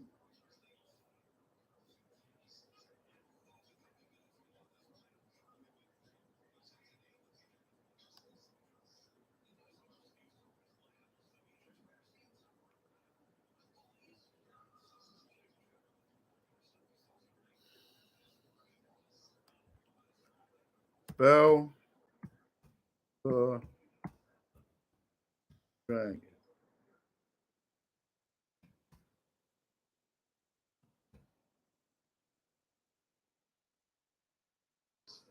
Let's go to the KJV version. Bel the Dragon. Okay, it's only one chapter, and it's not very long. It's got 42 verses. We're not going to read all these 42 verses. Okay? I only came here mainly to let you all know that the image of the beast has always changed. It's never been one specific image. In the beginning of the Bible, we have the children of Israel, our own people, worshiping a golden calf or a golden cow. They worship the cow.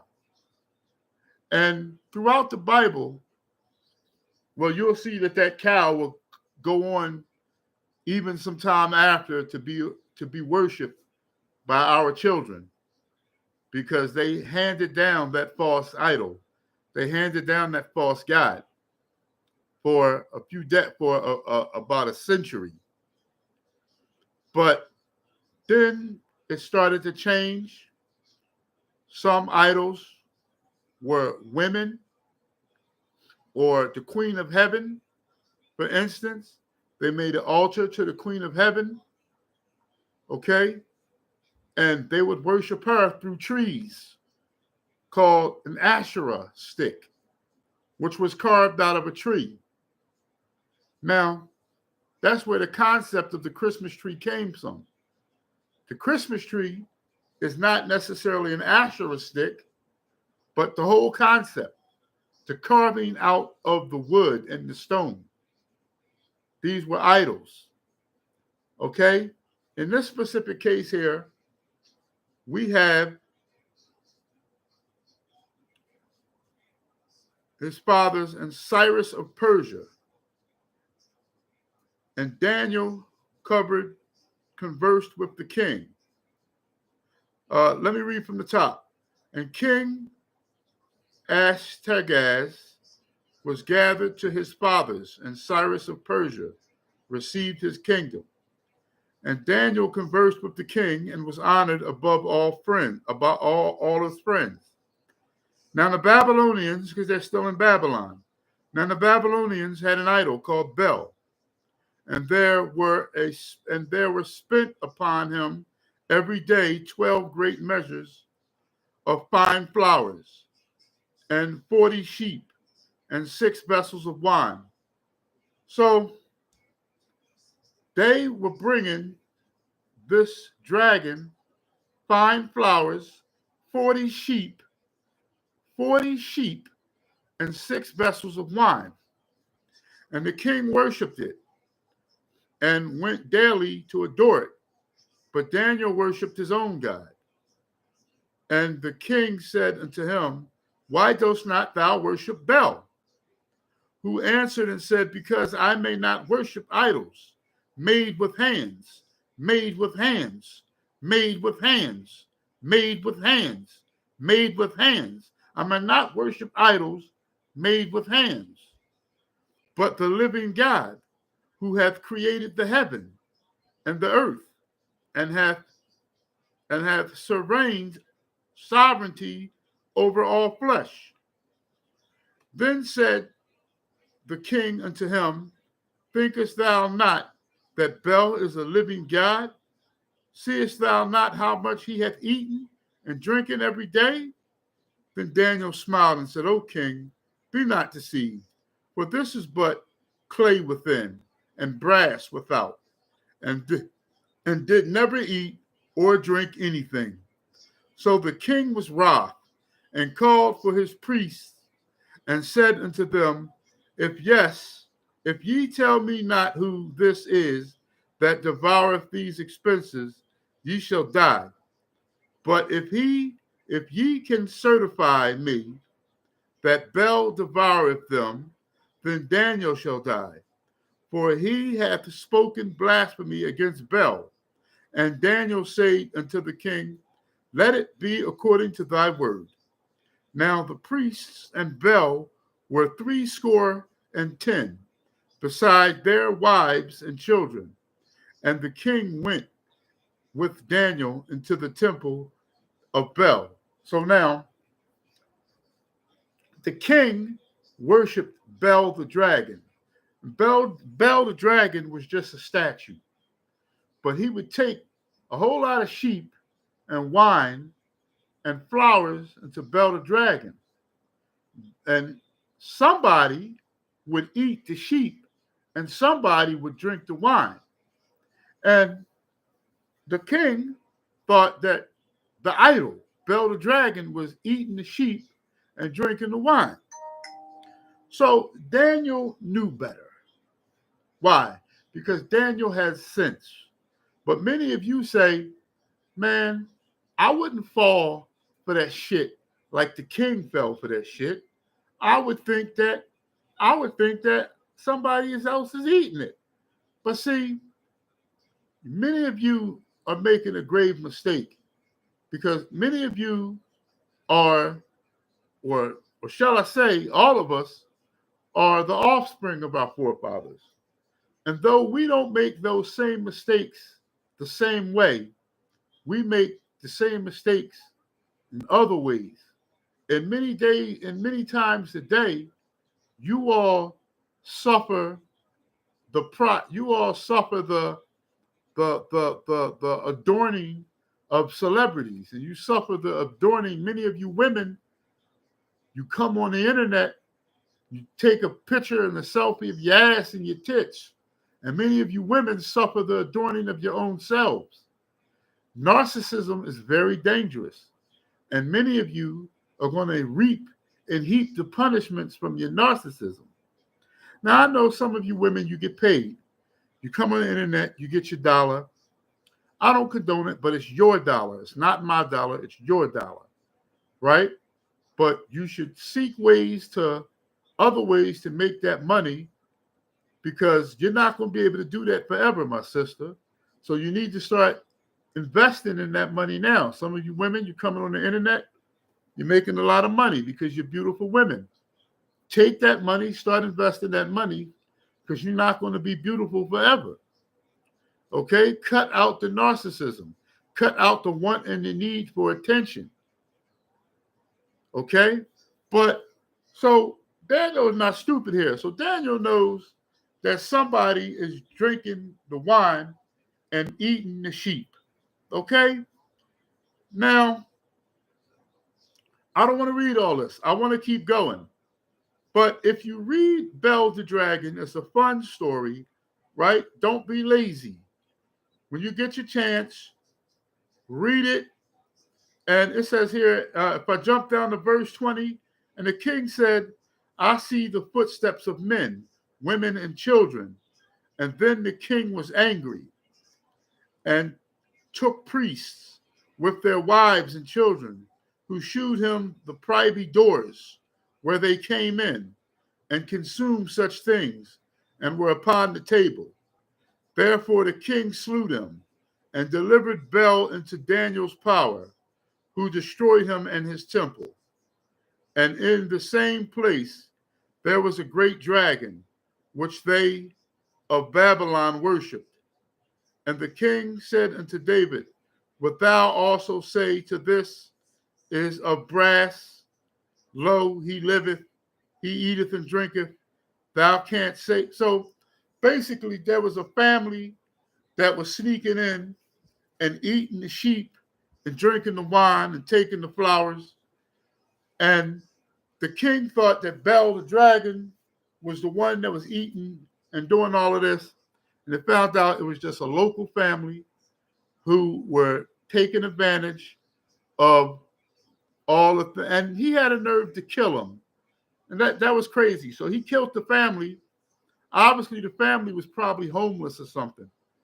But I just wanted to get into this to let you know that idols have also been this in that case, and this in that case, and this in that case, depending upon what nation it was, where at in the world it was.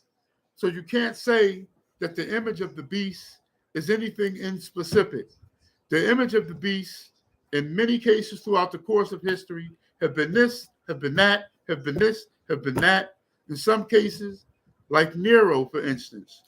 Nero built a statue of himself, and he wanted people to bow to the statue of Nero. So it's been many cases like that. The Rocky statue here in Philadelphia. I caught somebody praying to the Rocky statue before. I'm not lying to you, right? So you can't say that everybody is intelligent enough to not bow to these things, because a lot of you, I'm going to say it, I'm going to just keep it real with you. A lot of you Muslims, you leave from here and you go over to Mecca and you bow to the rock. Okay? You're going to try to justify that, but there's no justification. There's no justification for it. Okay? You can get mad all you want to. Y'all can get angry all you want to. There's no justification for bowing for bowing to shit that can't talk back to you. This is why I've been catching headaches. One of the reasons why I've been catching headaches, because people appear to be so smart and so brilliant, yet so foolish. Okay? Let's just keep moving, because I don't want to stay there with Bel the dragon. Let's go to Deuteronomy chapter 4, verse 26. Deuteronomy chapter 4, verse 26. Deuteronomy chapter 4,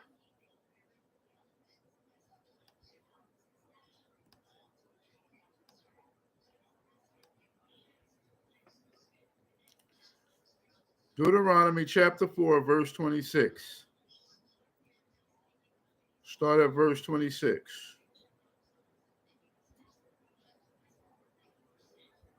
I called it, this is Christ talking.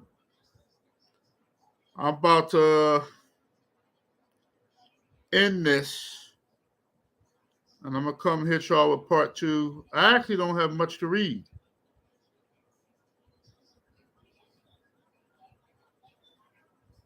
I'm going to come at y'all with part 2 on Thursday. I'm going to finish this up. Part 2 is going to be good. I gotta come back though, because it's getting late.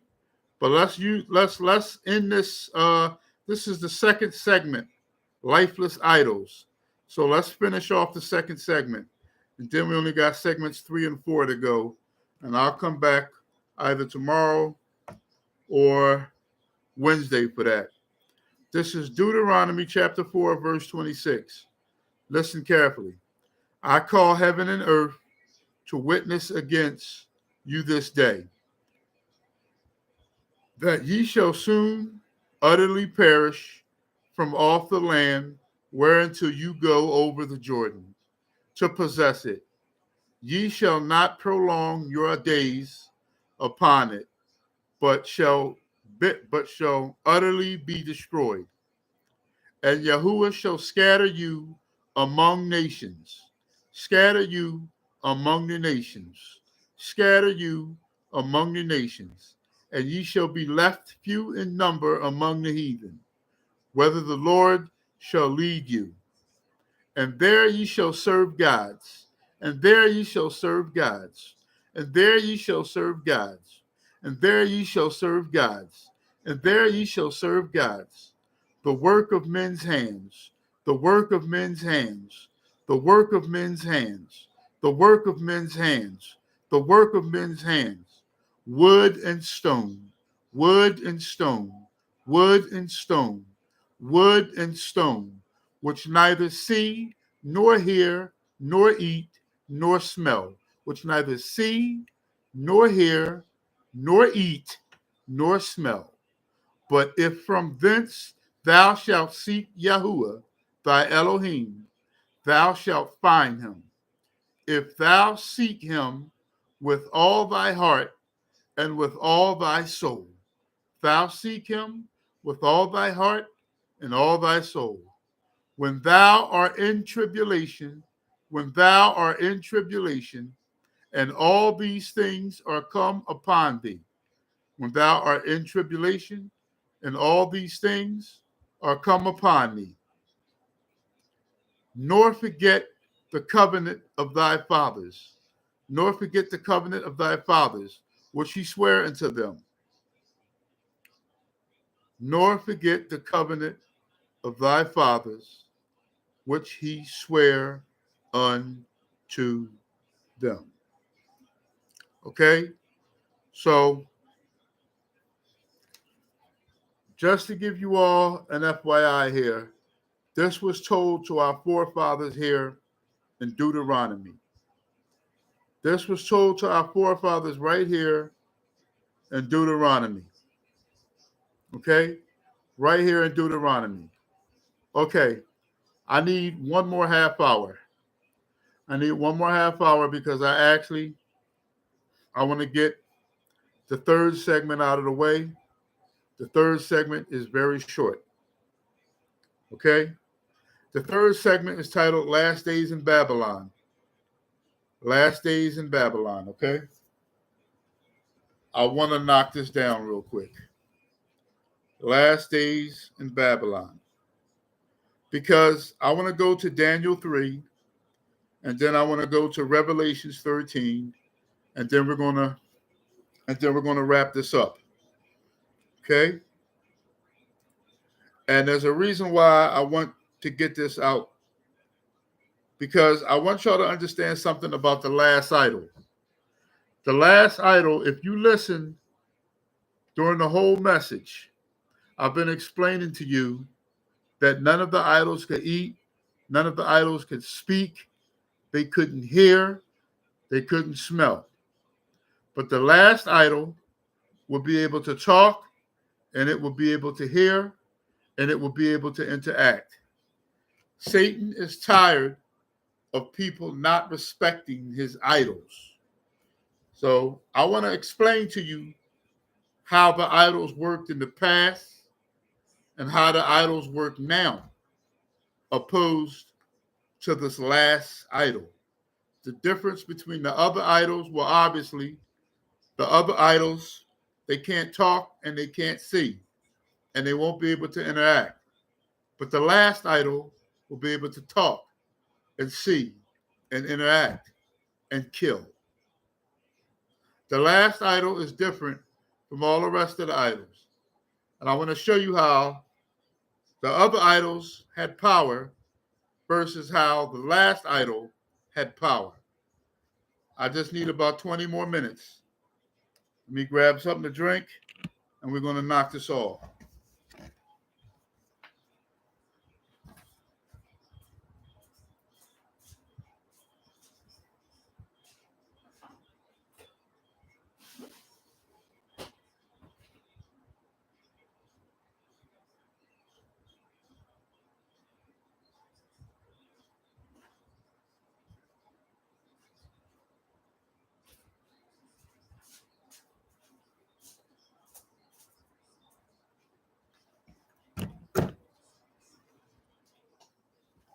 Okay. So let's go to Daniel chapter 3, because Daniel chapter 3 is going to show us something very important. Let's go to Daniel. I'm sleepy, and I know a lot of people are probably not here, but I want to finish this off. I'm going to go to Daniel chapter 3.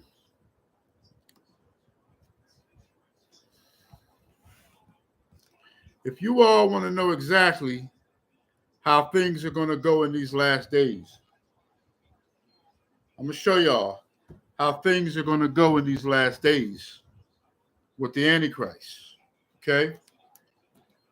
If you all want to know how things are going to go in these last days with the Antichrist, I want you to pay very close attention.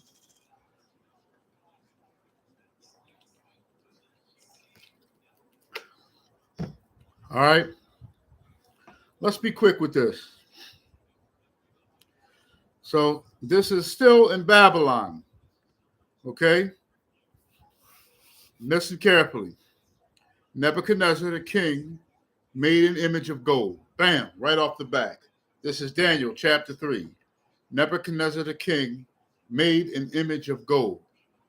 It doesn't necessarily say what the image looks like.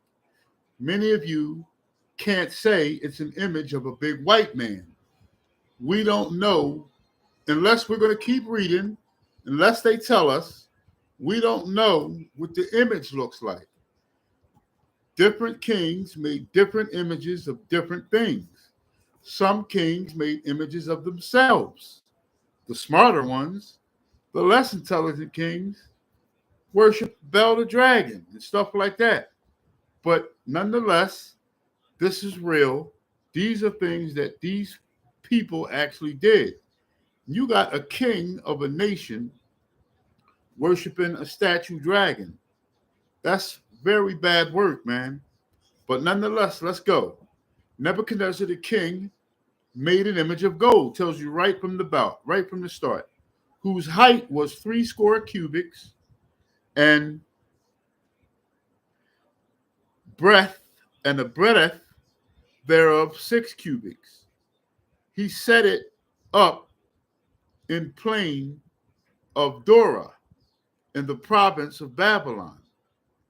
Then Nebuchadnezzar the king sent to gather together the princes, the governors, the captains, the judges, the treasurers, the counselors, the sheriffs, and all the rulers of the provinces to come to the dedication of the image, of the image, of the image, of the idol, of the idol, of the image, which Nebuchadnezzar the king had set up. So you got to understand something, right? Nebuchadnezzar did what the Antichrist is going to reenact today. The Antichrist is going to, in the New World Order, he's going to gather together the princes and the governors and the captains and the judges and the treasurers and the counselors and the sheriffs. This is what the Antichrist is going to do. To do what? To come and worship his image. Okay? He might have his image all over the internet. You never know. Remember, demon can also be software. Another word for demon is genius, intelligence. Okay? So we don't know 100% exactly how he's going to mix it and flex it. But AI, artificial intelligence, is going to have a lot to do with it. Right? So, but this is during the time of King Nebuchadnezzar. It's letting you know exactly what's going to happen in these last days and times. Then an herald cried aloud, to you it is commanded, O people, nations, and languages, that at what time ye hear the sound of the trumpet, the flute, the harp, the sackbut, the psalteris, the dulcimer, and all kinds of music, ye fall down and worship the golden image that Nebuchadnezzar the king had set up. So one of Nebuchadnezzar's heralds said to all the people, when you hear the sound of the trumpet or the flute or the harp, that's when you all are supposed to bow down and worship the image that Nebuchadnezzar the king hath set up. And whoso falleth not down to worship. This is what's going to happen in these days and times. This is what the Antichrist is going to do. He's going to say, and whoso falleth not down and worship shall the same hour be cast into the midst of the burning fire. So you need to understand that that's what's going to happen in these last days and times. If you don't bow down to the image that the Antichrist erects, or the image through AI software, right? You have to also understand, you are supposed to be afraid of this God. You're supposed to be afraid of this idol also. This idol, this last idol, is going to be different from all the other idols. But I'm just giving you an example. This is the perfect example of what's going to happen here in Daniel chapter 3. That's what's going to happen in the very near future. And I need you all to pay attention. So he's saying, if you don't bow down to the image that Nebuchadnezzar erected, you're thrown in the fiery furnace. Therefore, at that time, when all the people heard the sound of the cornet, the flute, the harp, the set, whatever, all these kinds of music, all the people, the nations, and the languages fell down and worshiped. See that? All the people, all the nations, and all the languages, because Nebuchadnezzar ruled the world when he was king of Babylon. And this is what the Antichrist is going to do in these last days. All the people of the world, it says here, of all kinds and languages, worshiped the golden image that Nebuchadnezzar the king had set. Nebuchadnezzar the king had set up. Wherefore at that time certain Chaldeans came near and accused the Jews.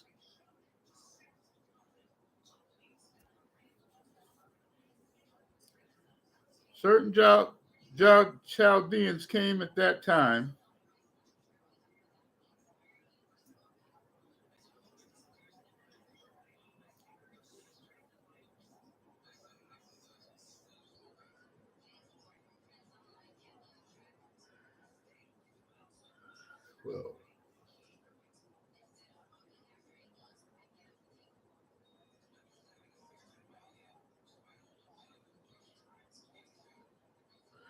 and accused the Jews. Thou king, says there are certain Jews. No. Where was I at? Wherefore, verse 8, Daniel 3, verse 8. Wherefore at that time certain Chaldeans came near and accused the Jews.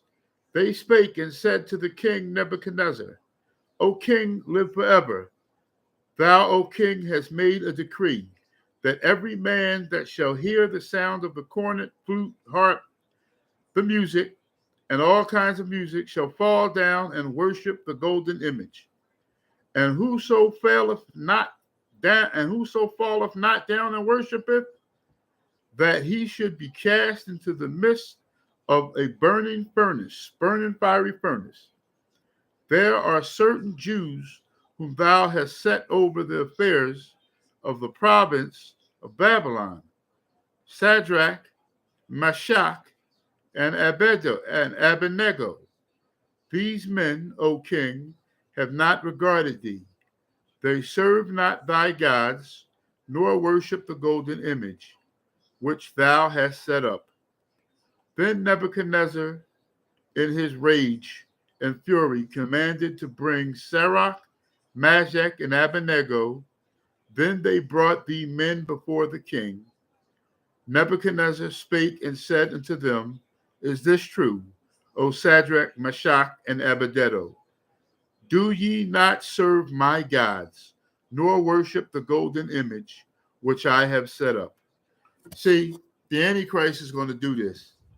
For those of us who don't bow down to the image of the beast, who are not afraid of the image of the beast, for those of us who do not take the mark of the beast, for those of us who don't take the microchip in our right hand and in our forehead, for those of us who don't combine and become singularity, man and machine, for those of us that don't become singularity, man combined with machine, the Antichrist is going to feel some type of way about that, and he's going to put us to death, right?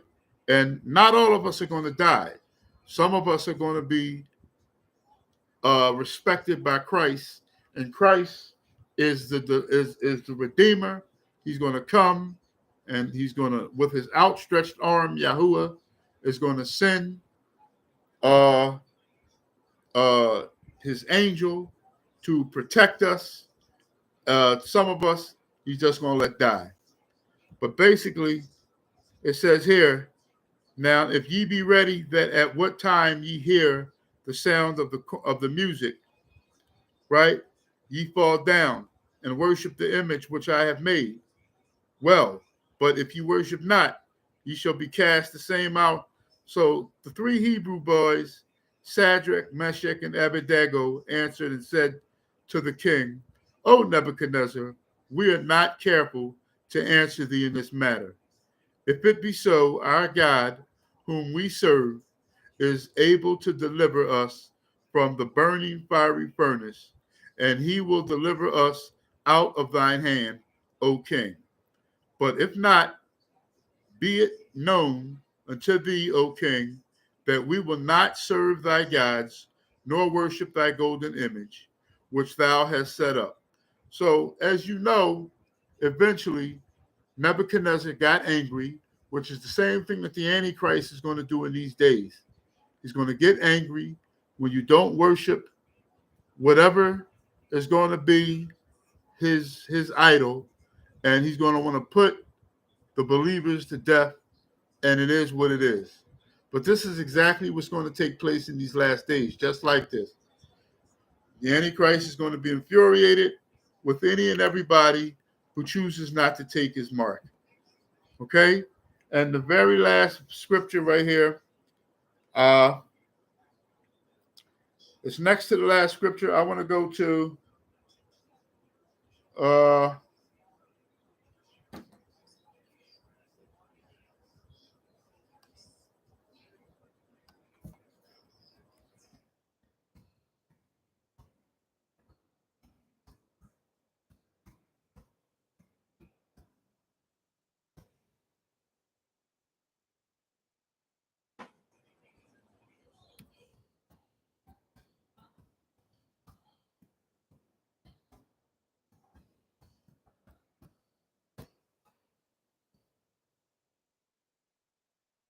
I want to go to Exodus 3:19, 13:9. I want to go to Exodus 13. Exodus chapter 13. I want to show y'all something. Exodus chapter 13. Okay. Exodus chapter 13. And I want to go to verse 9 real quick. Exodus chapter 13. I want to read 9 and 10. Exodus chapter 13. And I want to read 9 and 10. And it shall be for a sign unto thee upon thine hand, and for a memorial between thine eyes. And it shall be a sign unto thee upon thy hand, and for a memorial between thine eyes, that the Lord's law may be in thy mouth. For with a strong hand hath Yahuwah brought thee out of Egypt. Thou shalt therefore keep this ordinance in his season from years to year. So I want you to understand what's going on here. There should be a sign upon your hand, and there should be a memorial between thine eyes.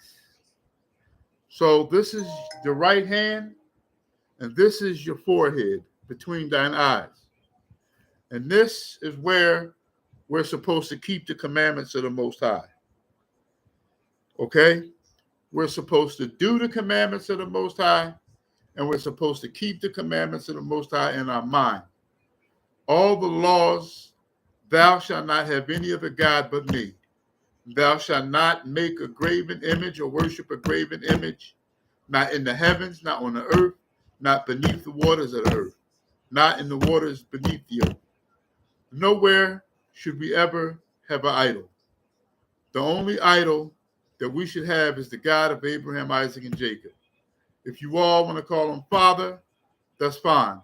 If you want to address him as Father, that's fine. But you cannot have the Father without the Son. You cannot have the Father without the Son.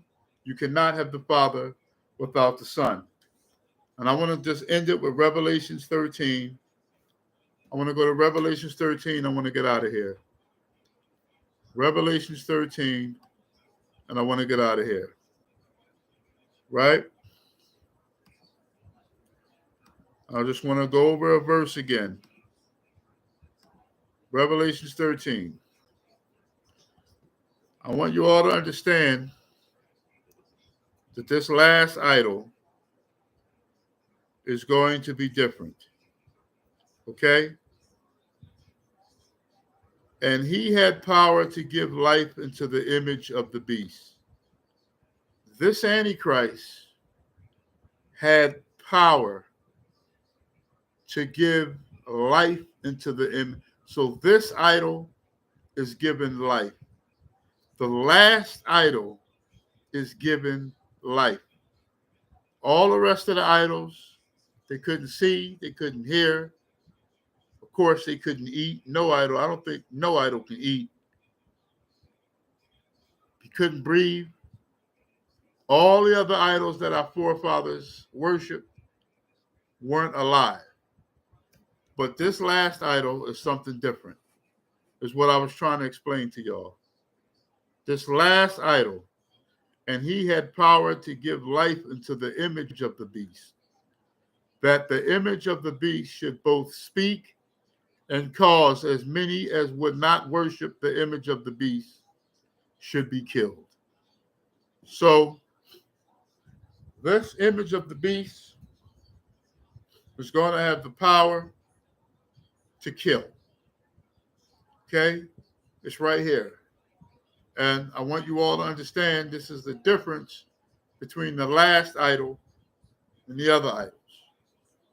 This idol, a lot of people are going to be afraid of this idol. This idol is going to mark its territory. And just like how King Nebuchadnezzar did, he wanted you all to worship that idol. The difference between those idols in the past and this one is this idol is going to do its own work. If you don't worship, it's going to kill you. It doesn't need an army of men because you won't worship it to send, like Nebuchadnezzar did, send a fleet of niggas to come and take you and throw you in jail or throw you in the furnace. No. This last idol is going to be given power. It's going to be given life. Okay? And it's going to have the capability to do these things. And I can't think of anything else. I can't think of anything else but a supercomputer that can control everything worldwide. A real life Skynet. The movie Terminator knew what it was talking about. Those whom are at the helm of these movie industries, they talk directly to devils. They talk directly to demons. What demons do they talk to? What demons do these people in the high echelon area of the entertainment talk to in order to bring us these movies, in order to tell us what's going to happen in these days and times according to the scriptures? Huh? Where do you think they get the information from? Where do you think they got Skynet from? From those same demons that are the offspring of the fallen angels. They're running around here and they're giving these people in these entertainment industries, they're telling them what's going on. They're telling them what the future is. They're giving them these ideas for these movies, as well as they are speaking down into the music industry and all of these things. And now they're even trying to get on the internet. They're in the beginning stages now of getting on the actual internet. But pretty soon, you're going to see all type of people being handled by people from the dark on the internet. All types of gatekeepers. The internet's going to get bigger and it's going to get stronger. You understand what I'm saying? Everybody's talking about the internet's going to black out and this, that, and the third. It may, but it's only going to be for a short period of time. It's not going to be for so long because the internet is the prime suspect right now to getting many of you people to comply and to distract a lot of you people and to get many of you people to admire other people on the internet and all of these things. And ain't none of these people got a key for heaven and hell.